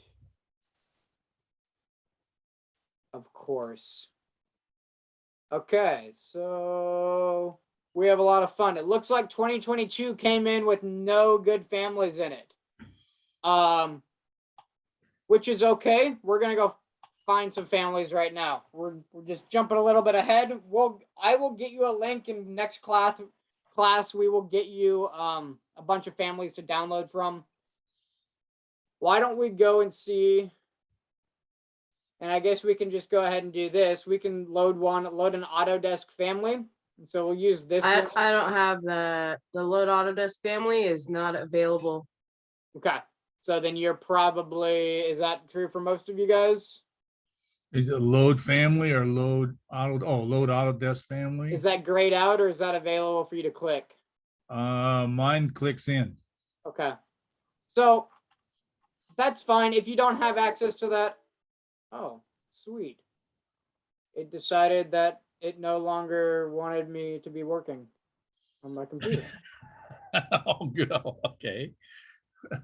I'm actually running off a computer that's in Redmond right now. Well, running two computers, but my Revit session's running out of Redmond. So it had decided that it was 7:40 and I did not need to be working anymore. All right. Okay, so let's do this. What I want to do is I want to go ahead and I want to go to your Internet Explorer or Firefox or whatever you guys use, and we'll go to a new tab. And I want you to go to www.bimobject.com. Wait a minute.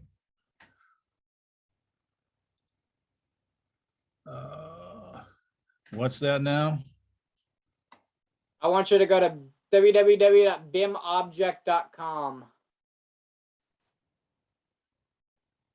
bimobject.com. And if you have a Google account, you can just go ahead and sign in with your Gmail account, right?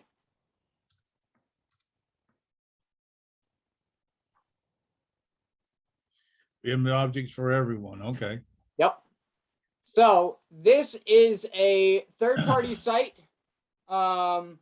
This isn't part of Revit.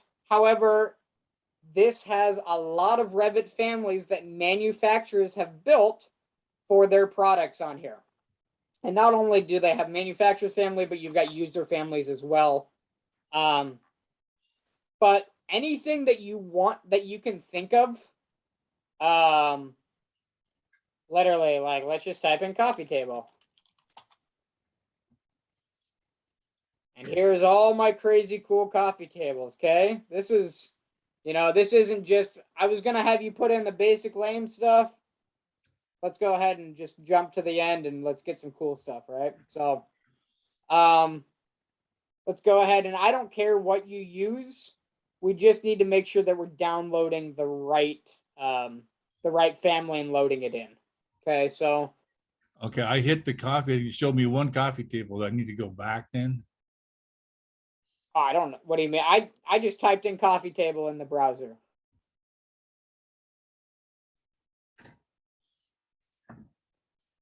Is everyone logged in? Was everyone able to get into BIM object? I wasn't, Tara wasn't. I just can't have so many things running off of it because I've got hotspot going. No worries. So, yeah, not a big deal. You don't need to enter this, and we'll get this content later too. So. You said, do we do ArchiCAD or Vectorworks? Those are the two options I got. Okay, then neither. Then you need to go find a different table. If that's your two options that you have, go find something else. Okay, so the one thing about BIM object is for everything. Okay, it's not just for Revit. Okay, it's for AutoCAD, it's for ArchiCAD, it's for SolidWorks, it's for you name it. It's for Rhino, whatever. It's out there. Okay, so only if it's for Revit for our class, use it. We only want a .rvt file. So right here, this Revit file right here. Okay, so I chose this third table, icons of Denmark, known on wood, small load coffee table. If you click download, you'll see all of the different types of files that it has. We only want to deal with one that says Revit. We don't want to deal with one down here that says Revit family type catalog. If you notice here, it's a TXT file, okay? That's just some information about this Revit family. We want the actual Revit family. So it needs to have, say, Revit with a little R in the bottom corner of that picture. Go ahead and then click the checkbox, and then you can download that. Okay, I'm not getting there. I got to the table and I got specifications and all that stuff, but I didn't get anything So else. you opened up the table, okay? So you can do two things. So if you open up the table, then click the download button right here. Or if you're on the project gallery view, right, which you haven't really clicked into an item, you can just click the download button from this screen. And that's what I did. So I just clicked this download button here and found a Revit file and downloaded that.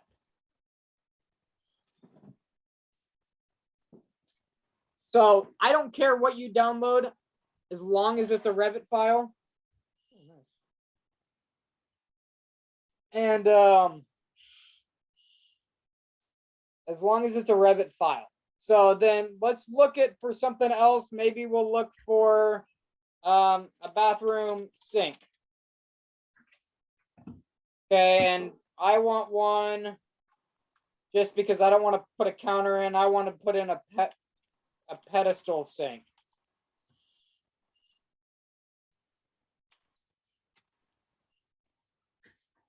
So maybe I want one of these guys. And if you look at these, like these are actual, Kohler manufactured families. Some of them are probably easy to use. Some of them might be hard to use. It's all hit and miss just based on which one you're getting and which person at their company built it, right? It really is all dependent on how it was built by that manufactured person on if it's easy to use or not. So most of these families should have, or these different products should have a Revit download for them. You will find a few that don't, but go ahead and download, a few different families. So let's get a sink, a bathtub, a toilet. Okay, so something to complete your bathroom. So sink, bathtub, and toilet, a coffee table, and a couch. Okay. Okay. So we're downloading this. One says Revit, one says Revit Family Type Catalog. So we just need the Revit family. The Revit type catalog does not do us any good. Okay. So we need the actual .rfa. Okay. Graham, can you do the list of what you wanted us to download one more time? I can. I want a sink, a toilet, a bathtub, a couch, and a coffee table. At a minimum. If you want to get other items, go for it. Okay, but at a minimum, let's get those 5. I'll give you about 5 to 10 minutes to find that, and we'll be right back. Cool. All right.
You wanted me to sign up. I don't know why you wanted me to do that.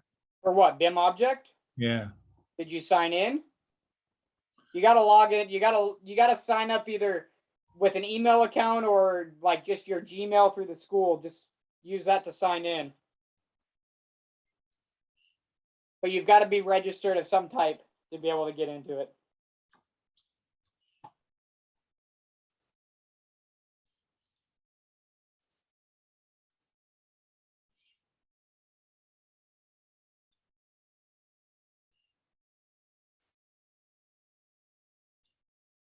All right, so I've got a table I've got a sink.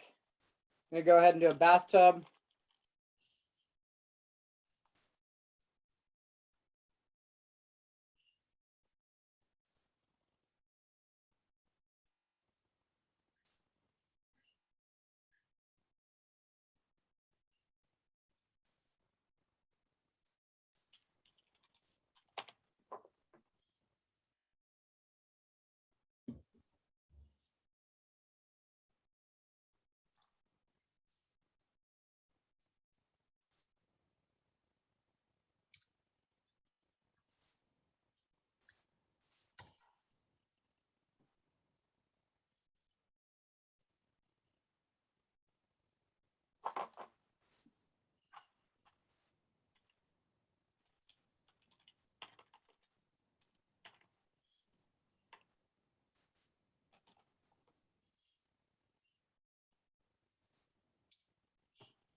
All right, does everyone have some families downloaded? Nope. Okay, no worries.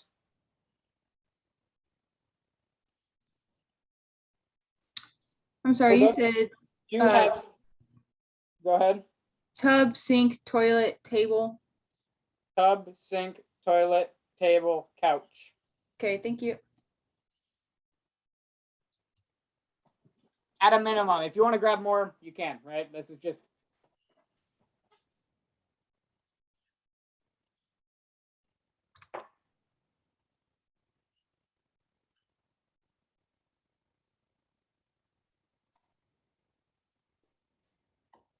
I don't want to see.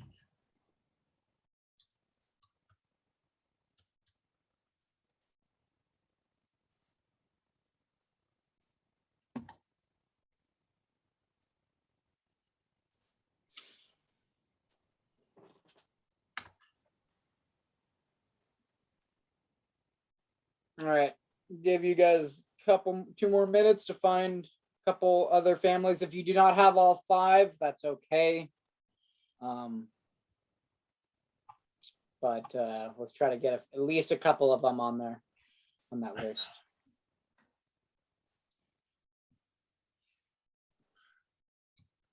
All right, for those of you that do have them all downloaded already, you've probably got them downloaded and they appeared in your downloads folder. Let's go ahead and, No. if they did appear in your downloads folder, I would go ahead and put them in a folder that you know where they're at. You can just load them from here, but it's a little easier if you put them in a folder that we're, a folder that we're using for this class. So I'm gonna go ahead and put it in my class folder. And I'll just new week 2 families. And I'll just paste those there. Oh. All right, does everyone got some families downloaded? Okay. I think I lost mine, but okay. All right, well, hopefully you can find them. Probably in your downloads folder, in your file explorer downloads. Let's see.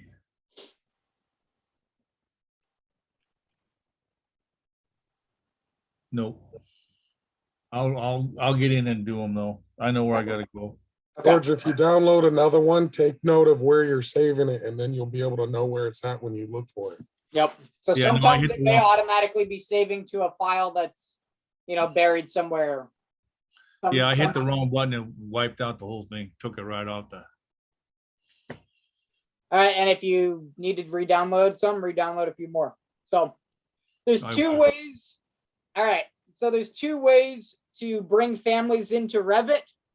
The first way is by coming into the Insert tab, going to Load Family, and then browsing for your file folder, right? So if I go to, my file, obviously yours is going to be in a different location, but if I go to my folder that I built for tonight, Revit week 2 families, I'll see all 5 of them right there. I could click, select them all and just click open. You can load multiple families at the same time. Okay, you don't have to do it one by one. So that's option 1. Option 2 is you take your file explorer that you have with whatever folder you're in, select your 5 families or whatever, and literally just drag them and drop them right into Revit.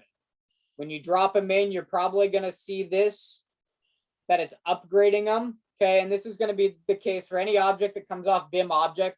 They've probably built it in 2015, which allows it to be used by any version of Revit, right? It allows it to upconvert it.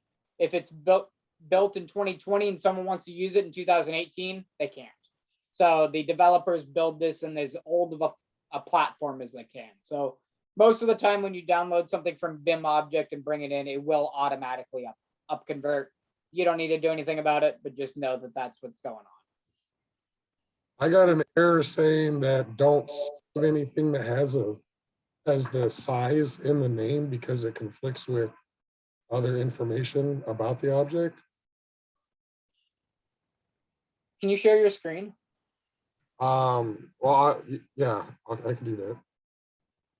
I just want to see your error and we'll see what. Oh, do I have to stop my share? Hold up. I'll stop my share. You should be able to, participants can, we're going to share screen one at a time. So I got, this is a message. Are you seeing my screen right here? Yep. So it's the one of 3. So one of the tubs that I downloaded had a size in the name of it. Okay. Is that So the it's looking for a shared parameter. Just hit cancel. It'll load that automatically in, but it just won't have the functions available. So you're okay. Did you bring it from the Autodesk? You brought it from BIM 360, right? Yeah, I did the load family. Okay. All right. Well, it should be there. It's just saying that there's one error with one of them. So if you bring it from the Autodesk family, is it do the same thing? You 'Cause shouldn't have it. It shouldn't, again, but I don't know who's built all of these families, right? It all depends on who built it, what they named it, right? And to be honest, 90% of these are probably referencing a shared parameter file, which, David, that's what they came up with your note. It was looking for something shared. They're looking for a shared parameter file that you don't even have. So it's not even something that's going to be an element that you can change anyways. Okay. So. Okay. So if I went to Autodesk family and I hit the download, which I did, I clicked on a couple, I hit load. Where does that take it to? It should put it right. It should, both ways should put it right into our project browser, which we're going to find out how to open up right now. I have another question. Yeah. May I share my screen? Yes, you can. Can you share it without me sharing mine? I'm not sure. But Summer cannot be selected or loaded. You must choose the families of categories. All right. Hit no. Here's what's going on. So you see how you still have that door selected in your properties? yeah. Tried to bring in a bunch of families and replace it with that door. Replace that door with those families. It's saying it won't replace categories doors that are a sync. Hit cancel. Hit cancel again. Whatever. Just hit it a bunch of. Hit escape. Hit escape. Hit escape. Now go and bring them back in. Now that that door is not selected. Insert. No. Okay. What? You said you clicked in load Autodesk family. Oops. Oh, all of a sudden I have it now. That's weird. Okay. Well. Okay. So Got it. Go to there. Here, let's just make sure. So select all of those. What? Select whatever ones you want. You held control. Hold shift. In this view. Wow, it's not doing it. Okay, whatever. Okay, click open, and you shouldn't have an error. There you go. It's just gonna do them all right there. Okay. It's just because you had that door selected still, and you're trying to override it. Okay. It didn't like it. Good to know. Yeah, when you load families in, I guess don't make sure you have nothing selected. Warning, one of those was dismissed. Whatever, I don't even care. There's gonna be warnings that come up with some, again, some of these families that you bring in from a third-party manufacturer may not work perfectly, okay? Okay. If it doesn't, you delete it and you go find a different one. I don't want you spending a bunch of time trying to monkey with something that you could easily just select a different fixture and move forward. Okay. So if something doesn't work within 5 minutes, you know, and you're just having issues with it, don't struggle. Either ask me and we can move forward and I can tell you, give you my 2 cents on if it is something that can be fixed or if it's something that we need to just download a different one and use something else. I will be posting. So I'm going to share my screen again.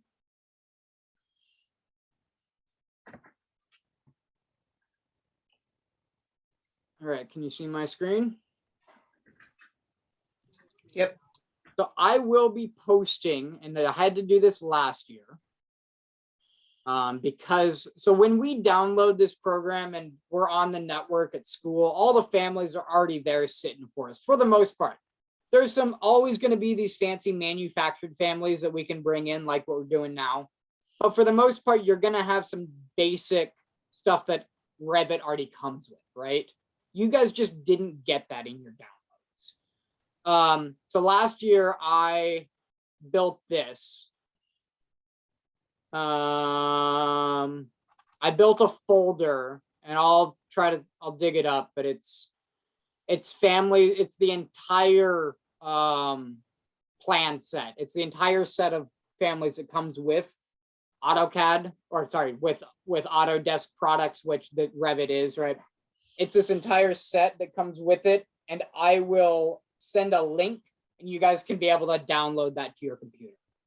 So we'll get that sorted out. I might have to drop it on a Dropbox or something weird, but we'll figure out how to get you some families so then that way you can just select them all, drop them into Revit, let it spin for 5 minutes while it thinks about what it's doing, and then all the families will be there on your left-hand side in the project browser, just waiting for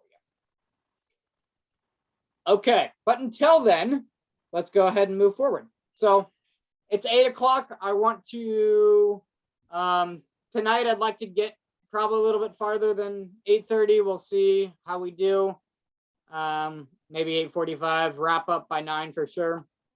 So I want to go ahead and just real quickly go in, and if you go to your furniture tab in your project browser, you'll probably see the table and the couch that you downloaded. Again, you're going to need to expand this window, the menu all the way down.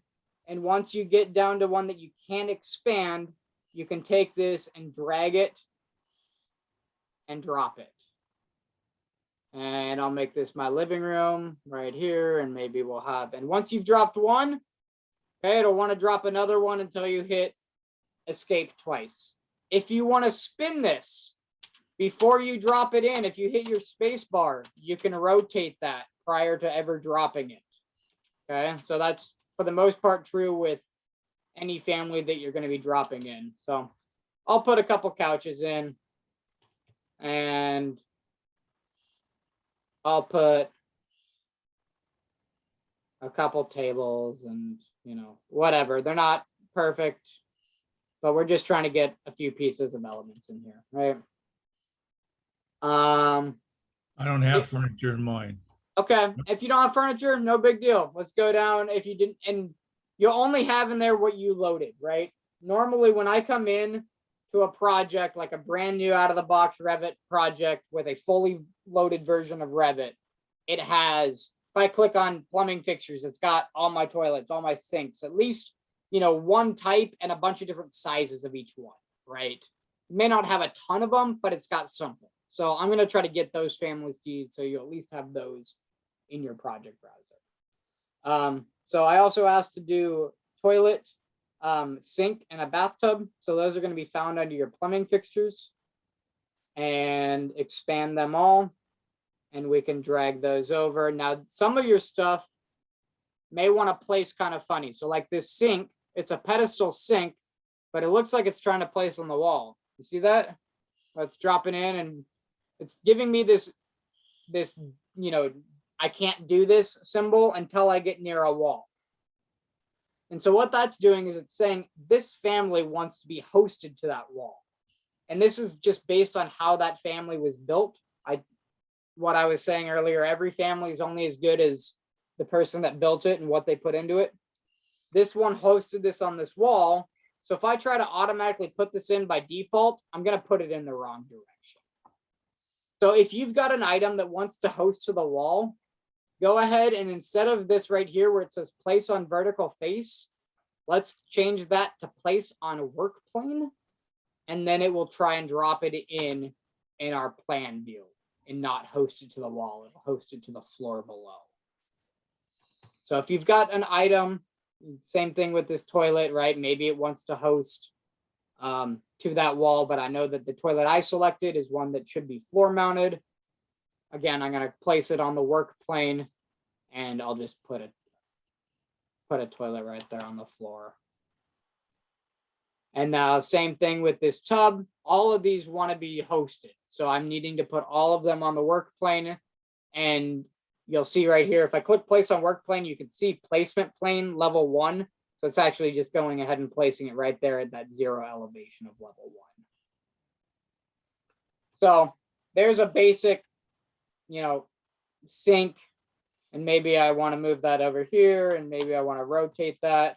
And so I could rotate that after the fact, again, by selecting it, hitting space, or coming up here in my modify tab.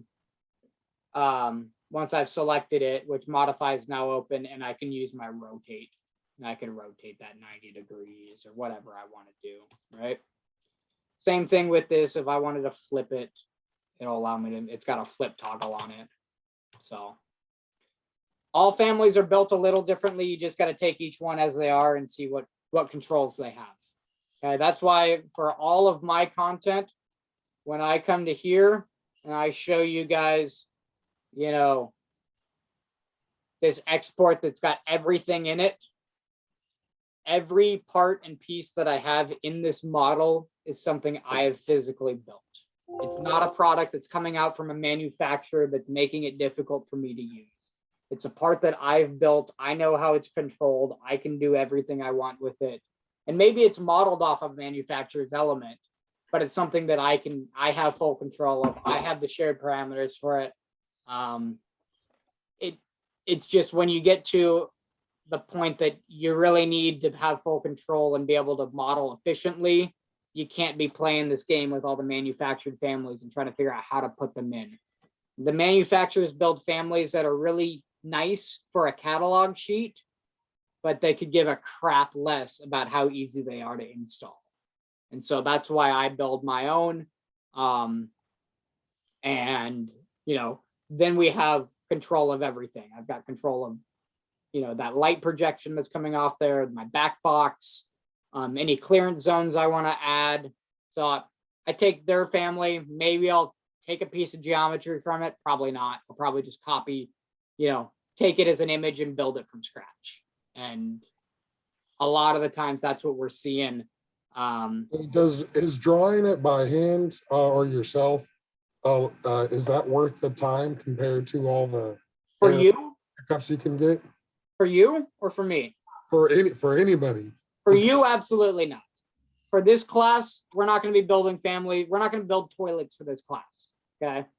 However, fixtures and stuff that I use, racks that I use on a daily basis for my job elsewhere, right, that I'm going to use repetitively from one job to the next. I'm going to build that in-house so I have all control of it. I drop it in, it places right, it does everything that I want it to do, right? I build it for me to use.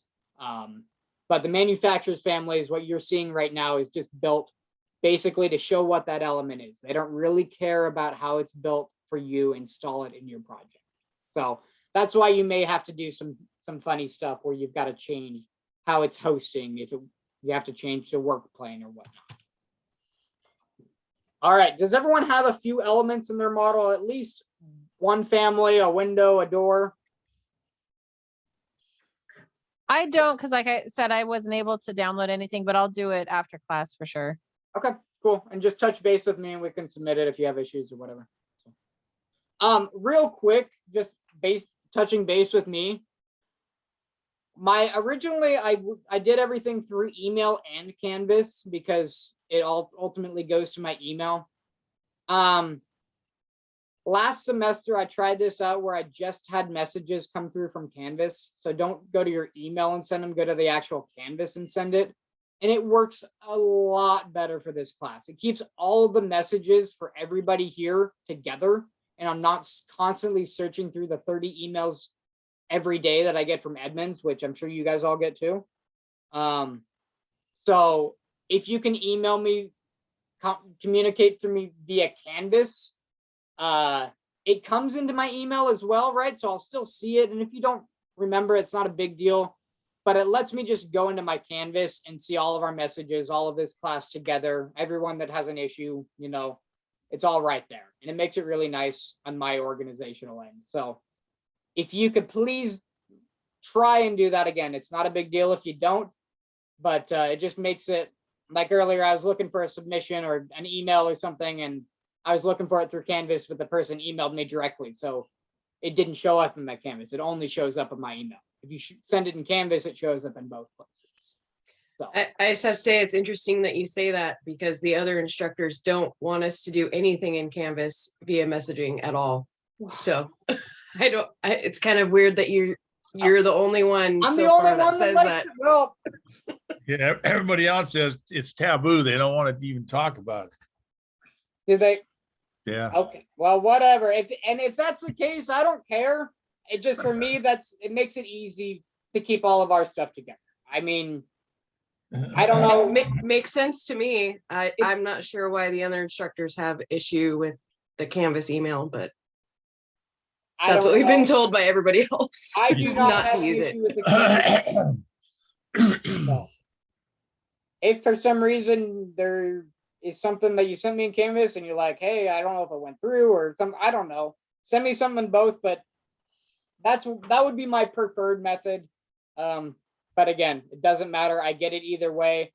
I just get notifications for Canvas. I've got notifications for Canvas set up because I'm not setting up my notifications for EdMail anymore.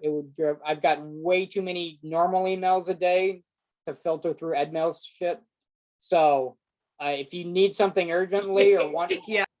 you guys get where this is going. I've got my Canvas app on my phone, and it will just send me an alert. I do a lot of stuff right through the phone via the Canvas app, and it works really well. So that's why I like it. I'm, I guess, probably more new school than a lot of the other teachers, though. So, all right, you guys ready to have some fun? See what we really created? Before we go on, Graham, can you show me one more time how to put furniture in from the project browser? Because I was trying to find one that could work. Sure.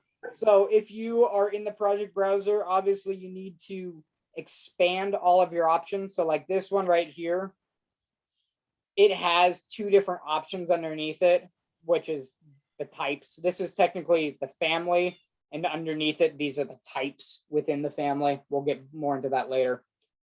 But you need to make sure that you don't have a plus button. There's no more plus buttons that you can hit. You're actually at the end of the line, and you can click and drag that into your plan view. Did that work for you, David? Yeah, it took a minute for the click and drag thing to work. Yeah. But yeah. And again, if it wants to host it, like all these plumbing fixtures, right? So see how I've got a big, nice, no smoking sign or no sign, right? If you've got that and then all of a sudden you get to a wall and it wants to host it to a wall, but you're like, this is a bathtub, it doesn't go on the wall. You can just change that hosting plane to place it on the plane. You can see, right, instead of the object hosting to the wall, the object is now sitting on that surface, right? On that plane. So now it'll drop in plan view in the right orientation. Anything else before we move on? Going once, twice, all right. Okay, So what I want to do now is I want to go up to the very top of our ribbon. And in the very top, you've got what's called these little guys, and they're what's called a quick access toolbar. So it allows you to just, instead of having to go through the ribbon, it's some commonly used thing. So text, instead of having to go to the annotate and then text tab, it's just kind of a quicker way to get there, right? For a couple of the frequently used items. So one thing you'll notice is we've got this little house, or what I call it the dog house. And when you click on the dog house, it builds a brand new 3D view. And when we cleaned up our project browser earlier, we deleted all of the other 3D views. So what I want to do is I want to click the dog house. And just like that, I have a brand new 3D view of the building that we just built.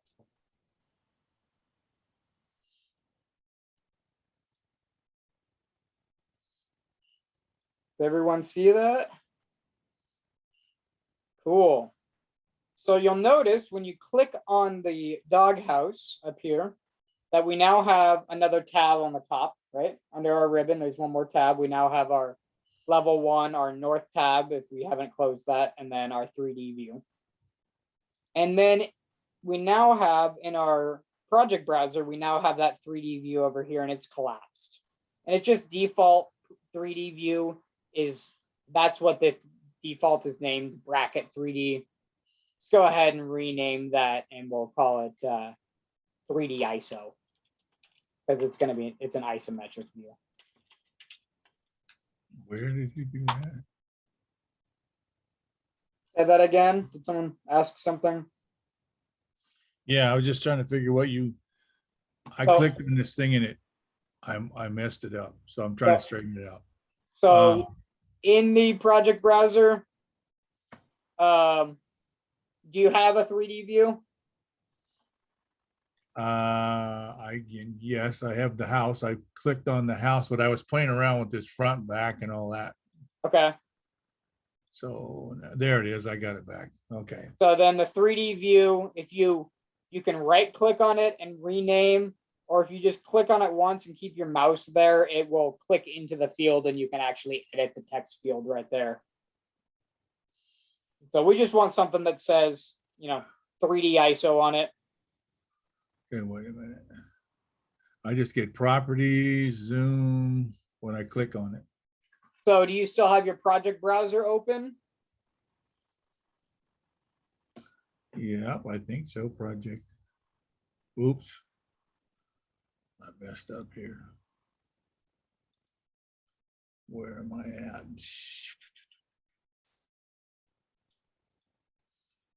Okay, project browser's open still. Okay. So is there a 3D view and you can expand that?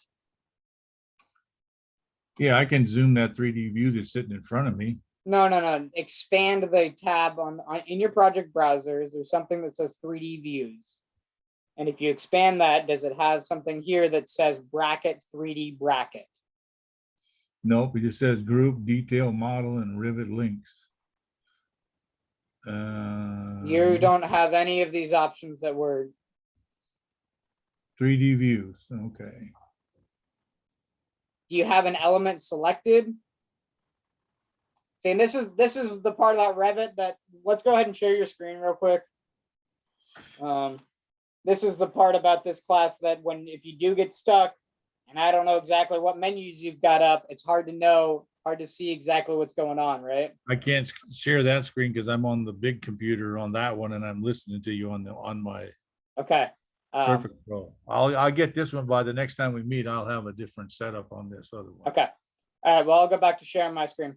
Yeah. So what we've now done is we've created a 3D view. And so everything that you can see that we've modeled right in our plan view, we modeled in plan view, but it didn't just model in 2D. It actually created, some walls with some actual dimensions. Exterior walls are 10 feet height by default. And you can kind of see that.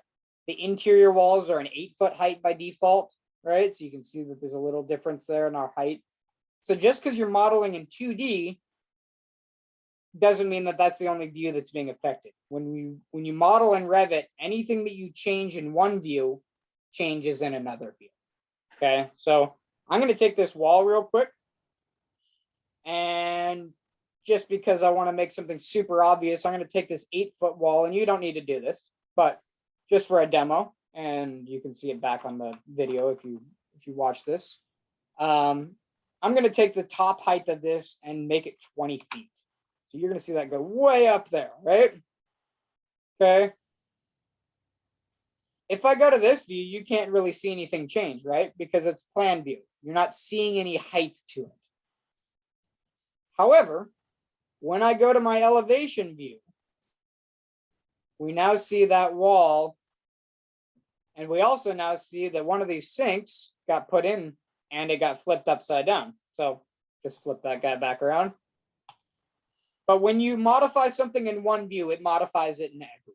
Is ultimately what I'm getting at, right? So if I make this 30 feet tall, when I go back to this 3D ISO, now it's 30 feet tall in there, right? So anything you do in one view is going to affect any other view as well. It's because it's all based, it's not a vector-based system where you're only looking at, an X and a Y. You actually have an X, Y, and Z, and all of that has parameter information, which we'll get more into at a later date. But with the information inside of here, it transfers from not only information inside from one view to another, but geometry inside transfers, right? So everything, all of your parts and pieces, depending on what view you're looking at them in, will be the exact same, right? It just depends on how you're seeing that is the question. Does it also affect the other objects that are connected to it? If you don't get that in CATIA or SolidWorks, if you're doing 3D stuff and you have a wall come off of a certain plane and then you adjust that wall or you adjust that plane, then you'll have a crash in your whole system and everything goes away because you based your wall off of that plane. So everything is kind of linked that way. Does that still affect it this way? Yes and no. So I'm gonna say short answer, no. You're not constrained by that like you are in SolidWorks or CATIA where you're looking for a host plane. However, items that are connected together, like this whole thing, let's say, so right now, if I change the height of this wall by itself, let's say I change the height of this wall to 10 feet, right? That wall went up by itself, right?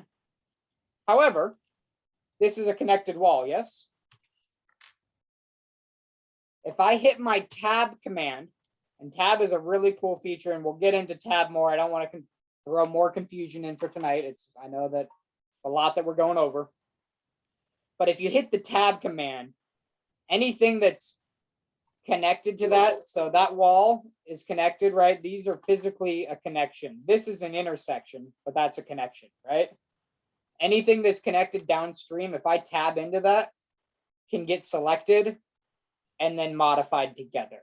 So then I can make all of that a 10-foot high. Does that make sense? So technically, no, they're not constrained by each other unless we want them to be, and I can lock them and put some certain stuff into there. But ultimately, they're not going to just disappear if you delete something. However, I say that if I delete this level 1, I think this is kind of what you're going to, David, that all of these items still needed to be hosted by a level, right? Level 1 is their base plane, right? That's where the bottom of it starts. And if I delete level 1, everything that uses level 1 as a reference will go with it.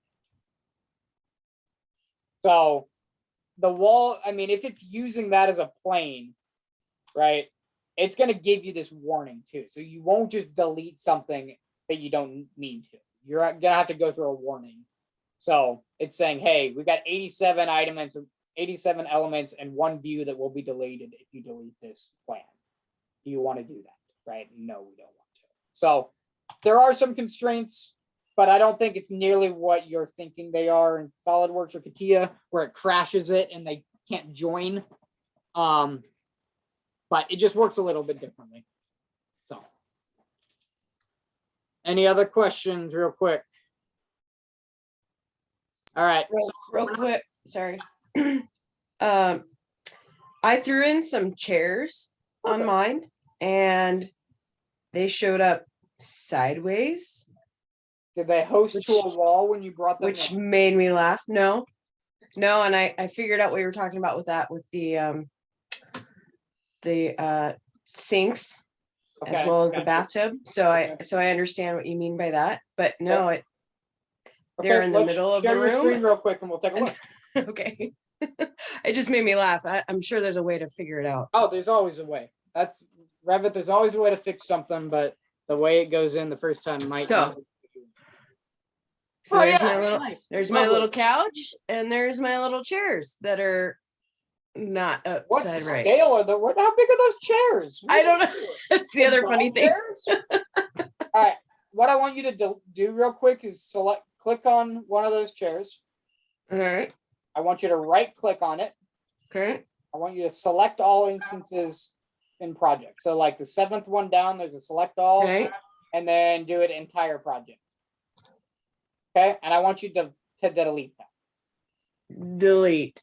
All right. Okay. Now I want you to go to your level 1.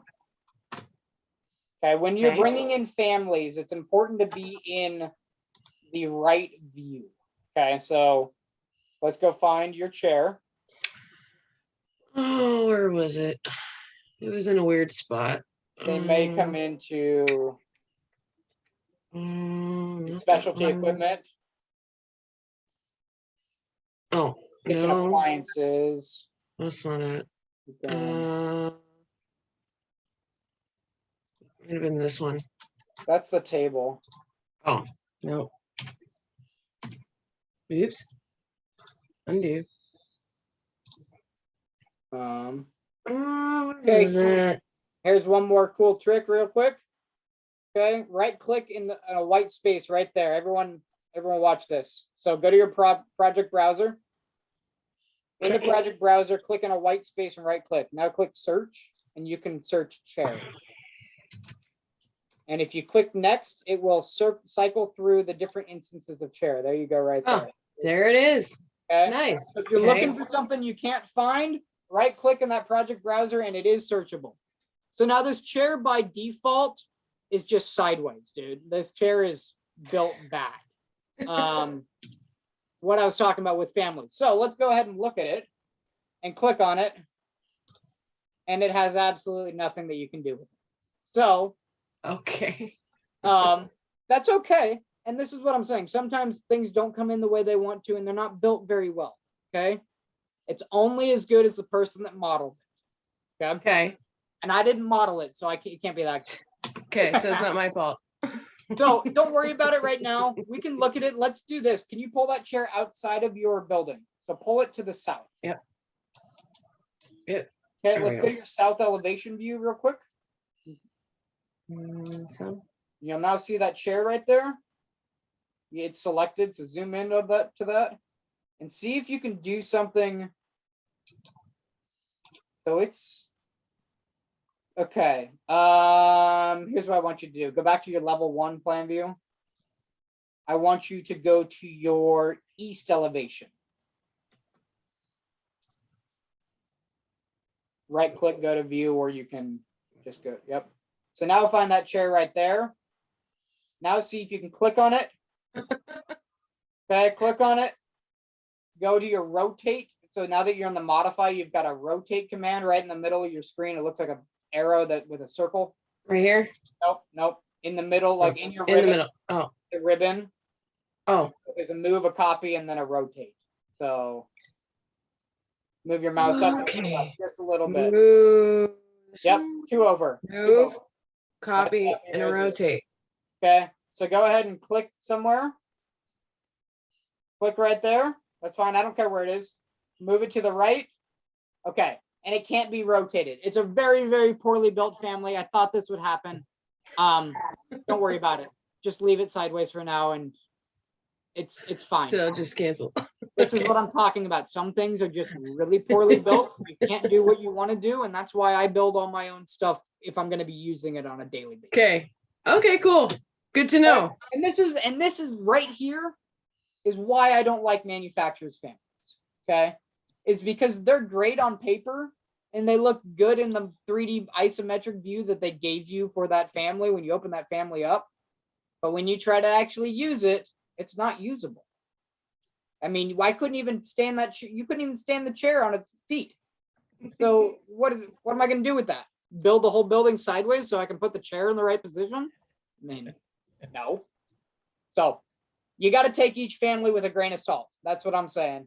If it doesn't work right, don't spend a bunch of time on it. Go find something else. Yeah. All right. I've got more to go over, but I think this is a good spot for today. Real quickly, do you want to show you something? We don't have to do it on your end, but I just want to show you the next step to this is I'm going to build a couple schedules real quick. Just watch along, follow along. Don't worry about it. Okay.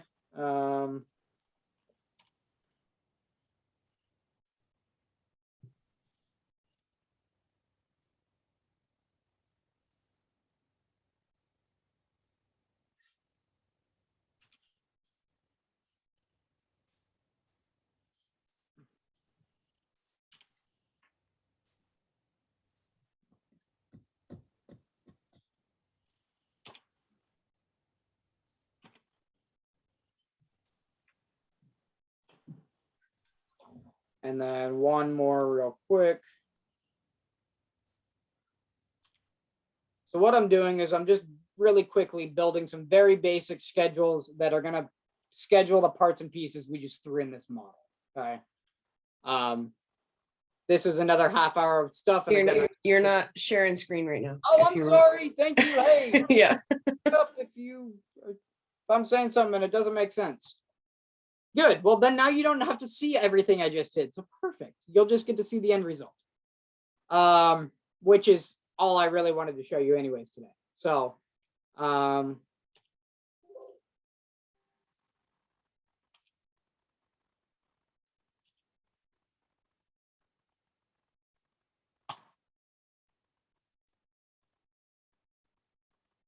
you're getting a really, really fast run through of nothing, but you'll see it in a second. All right. So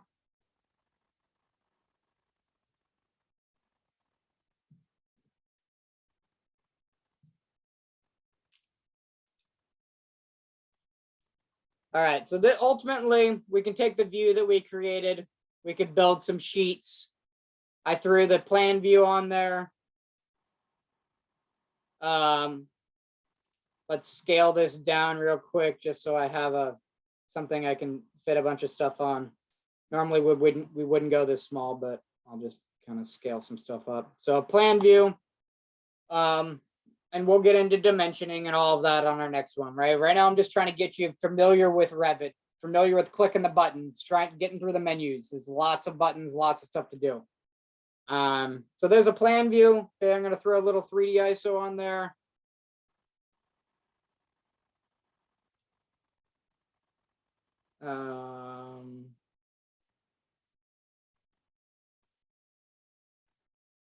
Do some fun stuff like that, make it a nice little ISO for us.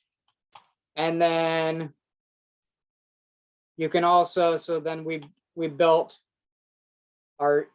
these were already pre-built for us, right? Our east, our north, our south, and our west, those were built when we came in, right? They were just built because there was arrows right here, right? Those elevations were set up. So a couple elevations, and then the last thing I want to look at real quick is here's some schedules. So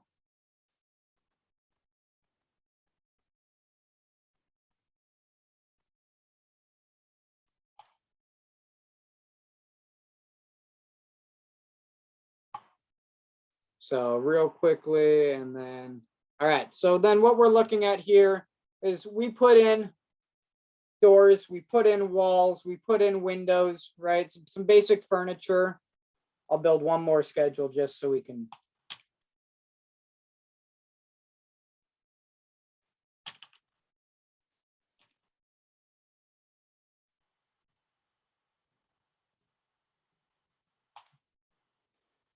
So, a few different schedules here. And what this is doing, just in a nutshell, right, is you're seeing that everything that you put in this model is not just a 3D representation, right? We now are getting how many different windows. And if I go here right now, I've got this broke out by instance, and we'll go through scheduling and all types of stuff, but I'll take this off and I'll sort it by family and type. And now now that schedule is useful for me, and we'll see it in just a quick second. Again, I'm not wanting to go through all of this tonight, but normally I try to get through this whole sheet on the first night, and it just, it takes a little while. So, but if we look back at this schedule, now we've got a schedule, we've got two schedules, right, that makes sense, right? We've got a door schedule that schedules, we've got, this is 30 inches wide by 80 tall. We schedule the height, the width, and the count of them, right? And I could give this to someone to order stuff. Here's my windows, a 36 by 48. I've got 3 of them. I have 8 of these double casement windows, right? Here's all my different course lengths of wall section. Okay, all of your different CMU, all your different interior wall sections. Here's all my different little pieces of furniture. Okay, so it's it's an awesome program, because what you're doing in a plan view is affected everywhere downstream, not only in section, but ultimately this is what we're spitting out. We want to be able to make it count things for us, make it spit out schedules, make it do all the work that I don't want to do, right? So that's kind of a quick overview of this. Any questions? I know there was a lot tonight. I will work on getting this video posted. Stephanie, I'll go with just a second. I'll work on getting this video posted. I'll work on it tonight. You'll probably get a link for it tomorrow morning. For submission tonight, here's what I would like from you. I think that everybody has, let me get out of this. I'm just going to look and make sure that we've got the right. 2 things. One thing real quick, in my dashboard for this class, or in my modules list, I've now, thanks to David, put a Zoom link right here in the course files. So if you go to your modules list, it's right there. If you click there, I think it automatically opens this up and actually tries to open Zoom meetings and everything. So it should just prompt you. Hopefully that didn't screw us up real quick. For today, we've got a 110 classwork folder, right? There's something that you can, and if I click on this, submitting nothing, edit. So do I need to make this an online submission? File uploads? There we go. All right, so this should allow you to upload a file. Okay, I'll edit this, make it worth 2 points for tonight. But I just want to take a screenshot of like your level 1, save it as, some type of an image, I don't care, and then just upload it for tonight's work, right? Just show that you did something. Tim, when you get something back, same thing with Tara, right? When you guys have something modeled, watch this video, shoot me a, just get in there, do a little plan view, maybe build a 3D ISO, right? Same as we're doing on this, and shoot me an image showing that you got this, right? Okay, next week, we're going to be doing the same thing, a little bit more advanced, right? It's going to get a little quicker every week, a little bit more new info every week, but we're still going to be doing the same basic things, walking through the same steps until you get really comfortable with it, because it does take some time in the saddle. And I get that, we go through it kind of quick. We only have 9 classes to actually learn this program, and that's not a whole lot of time.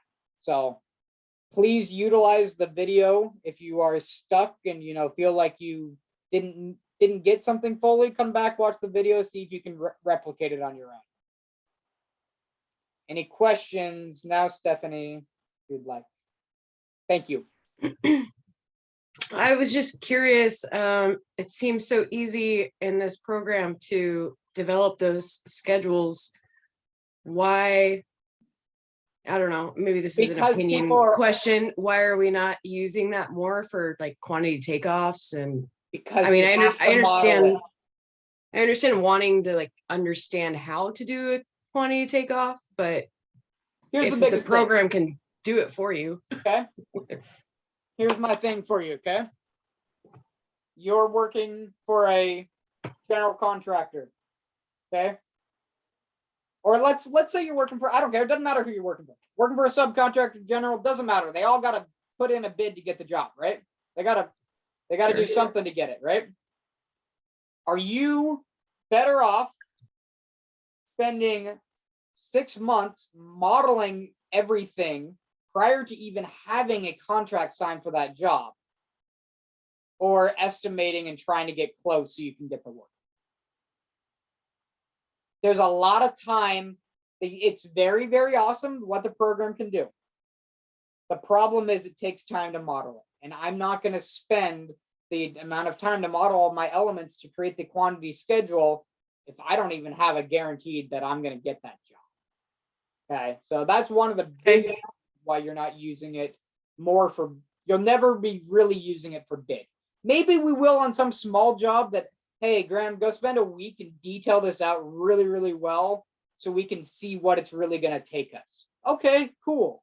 But I'm not going to do an entire building like that. Maybe just, an area of something if they're concerned that this might be a higher budget than they think that, but you can't spend the time to model the building if you're not going to get paid for it. So that's first off. Second, you're really limiting yourself when you're using Revit.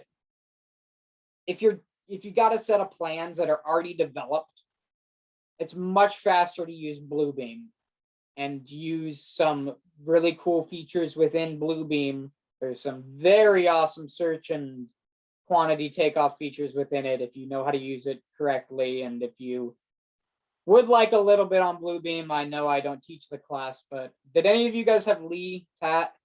That was probably a long. Okay, so I actually taught her how to use Bluebeam back in the day. I love Bluebeam. It's great. But Bluebeam, you can do a lot of things on a set of plans that are already developed. If I jumped into Revit and tried to put that on there, it's just, you can't do it. You can't model all that content. Well, Lee's no longer with the college. No, I know. And we have a new instructor teaching Bluebeam. Okay. Yeah. So what is the I guess then the initial benefit of having those schedules on the Revit plans versus, so obviously it's a building that is contracted, I'm assuming, once you're Okay. modeling it. Yes. So that's the thing. So we're talking about two different Okay. things. So quantity takeoffs are very, very useful when you're bidding work. Okay. When you're looking and they're still useful for this type of stuff, especially if you don't have a 500 level of detail and you're really got everything mapped out and really modeled. You're still going to want to be taken off by something with quantity takeoff for a quick estimate. I have the project. I'm building it right now. My foreman's out there, right? And we need to get boxes. I'm giving him. So we'll take a step back real quick. And this is a job. This is actually the Microsoft job that's going on right now, that massive campus. I'll just go to a quick, this is a racking job. So we'll just look at a real quick overview. So here's a bunch of conduits and a bunch of conduit racks, right? That to support the conduit that we then build all these racks and we'll ship out to the field and everything. So once I've had the time to actually model the elements and I'm going to be doing it for the job, Then that's when the quantity schedules come into play. And I can come to here to my hanger sheet and see every single type of hanger I need, how many I need of them. This is a nomenclature for my prefab shop that tells them I need a 48-inch piece of deep strut facing up with a 44-inch rod. Then they get two lists here that are strut cuts and rod cuts. And so they've got all the exact quantities, the exact materials that they're going to be using. So these are more like shop drawings. This is exactly. So then this is Okay. providing, yep. So, and then one of these, right, has a detail like this one right here doesn't get built by the nomenclature. I've got a separate detail, Okay. so I can go to that. So this was not what got approved to have the contract, but this is what has to get approved by the engineer to actually build. Yeah, not necessarily, but once you have a contract, now you can start modeling and using that as a tool for your own purposes, right? A quantity takeoff from the beginning from a bid standpoint, Right, definitely not. But for right. your own project, absolutely. And that's all I do is spit schedules out for them. So like, I think I've got another, do I have, oh, I don't have that job open right now. Nope, I don't have it open, but I can go to here and we can still find it, something similar. So like all of my slabs, so I've got a ton of content that's going to go into the deck. Actually, here, we'll just go to this one. I've got a good slab sheet right here.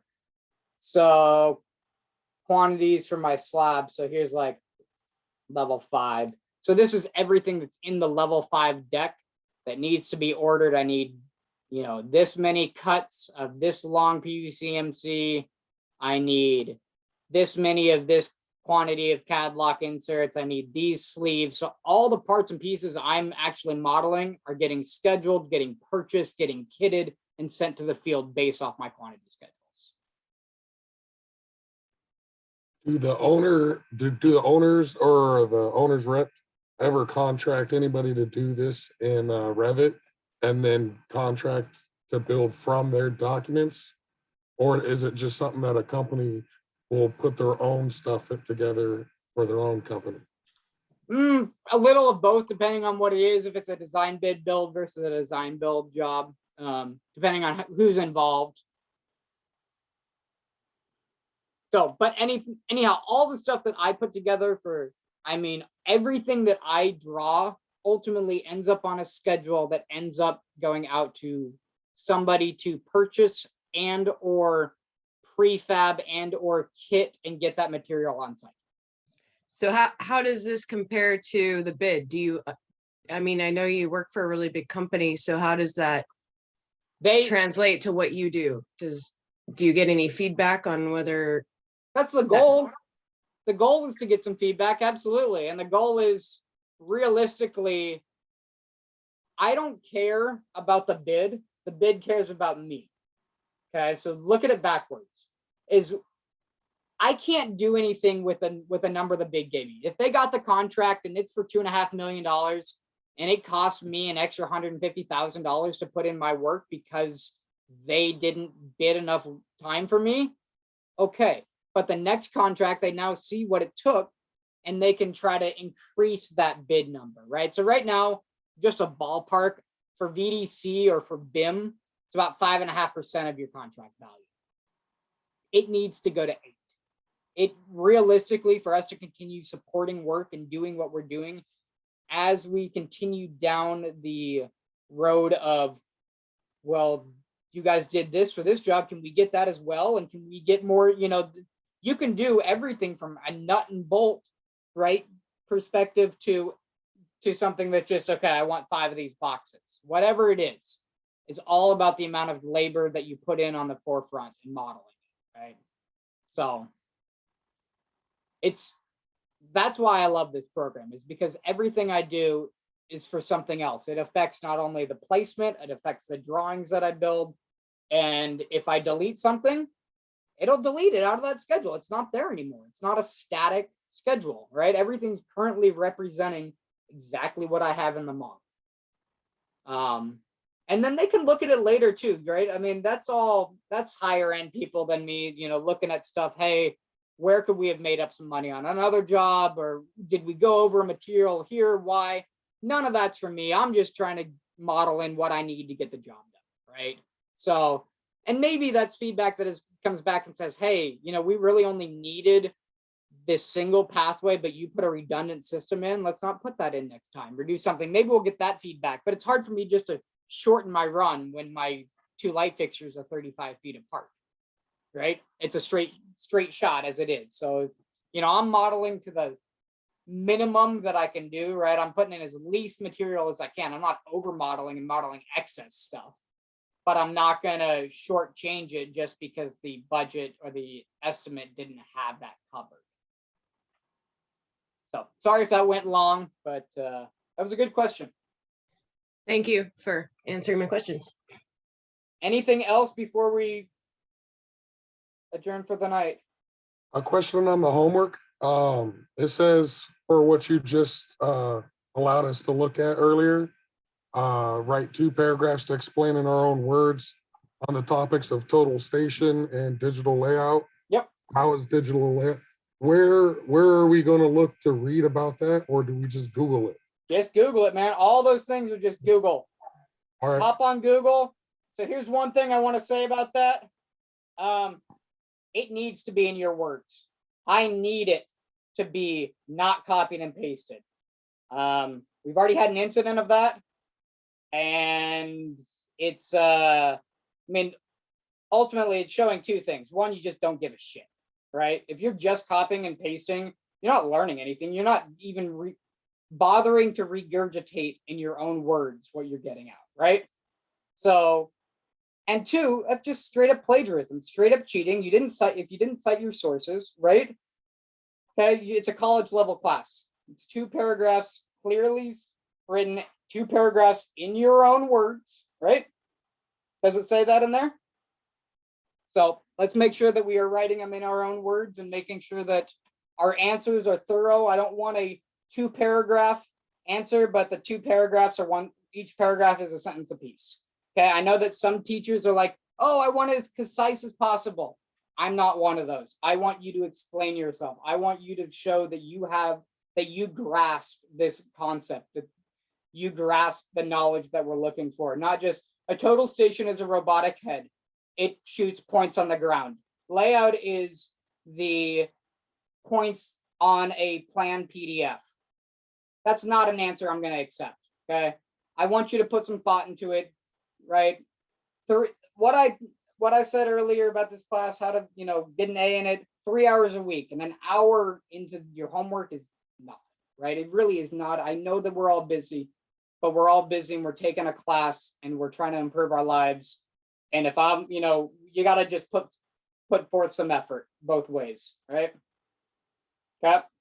So, yeah, Stephanie. Just a question about the quizzes. So I started going through the first chapter today of the book. Is the quiz about the actual exercises that are provided? Not about the actual exercises, more of the concepts in that. Okay. So but do you recommend that we go through those exercises, download those files and go through and do that? Absolutely. Okay. So the more that you actually use the book, so there's two ways to use the book. There's 3 ways to use the book. First way, you don't open it, okay? And that doesn't work very well.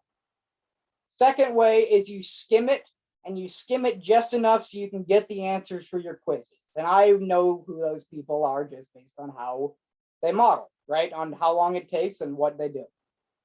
Option 3, which if you can put in the time, please do. The exercises aren't there to hurt you, make it challenging. It's there so that way when I'm teaching and instructing, you're not just constantly looking, where did he go? What is he doing? You're with me, you're engaged. And you already have some type of a background knowledge of what's going to be happening in that class, right? And I might not follow it exactly week for week. I'm not going to do the exact same lesson plans in the book. The book is the book, and my class is my class, and I keep them completely separate. However, the concepts that cross over are there, right? And if you do the exercises, I'm not requiring you to do them. Okay, I don't have any of these exercises as a requirement for you to turn in. But I do have a quiz that kind of, if you did an exercise, you open the quiz, you'll complete it in 30 seconds, right? Versus you could open the quiz, and spend their 20 minutes flipping through the book and trying to find the answers. And that's fine too. If that's the person you want to be, if that's all you can put forth, that's all you can put forth. But if you can do some of the exercises, crack into them. I mean, they're not hard. The reason I teach out of this book is because this author is by far the best author in this field for actually explaining things step by step without you having a bunch of where did this go? What is this? Go back 3 pages. Take a little time, an hour a week with the book. And that's including an exercise and doing a quiz, you know? I mean, I'd put a little effort into it and you'll get what you put in, you're going to get out double. So you put in some time during the week on your own, you're going to get a lot more out of these lectures. Okay. So it's all up to you. I can't make you learn, but Thank you. I can provide tools and insight and tips and tricks and all types of stuff to help you get there. Okay, last but not least, anyone else got anything?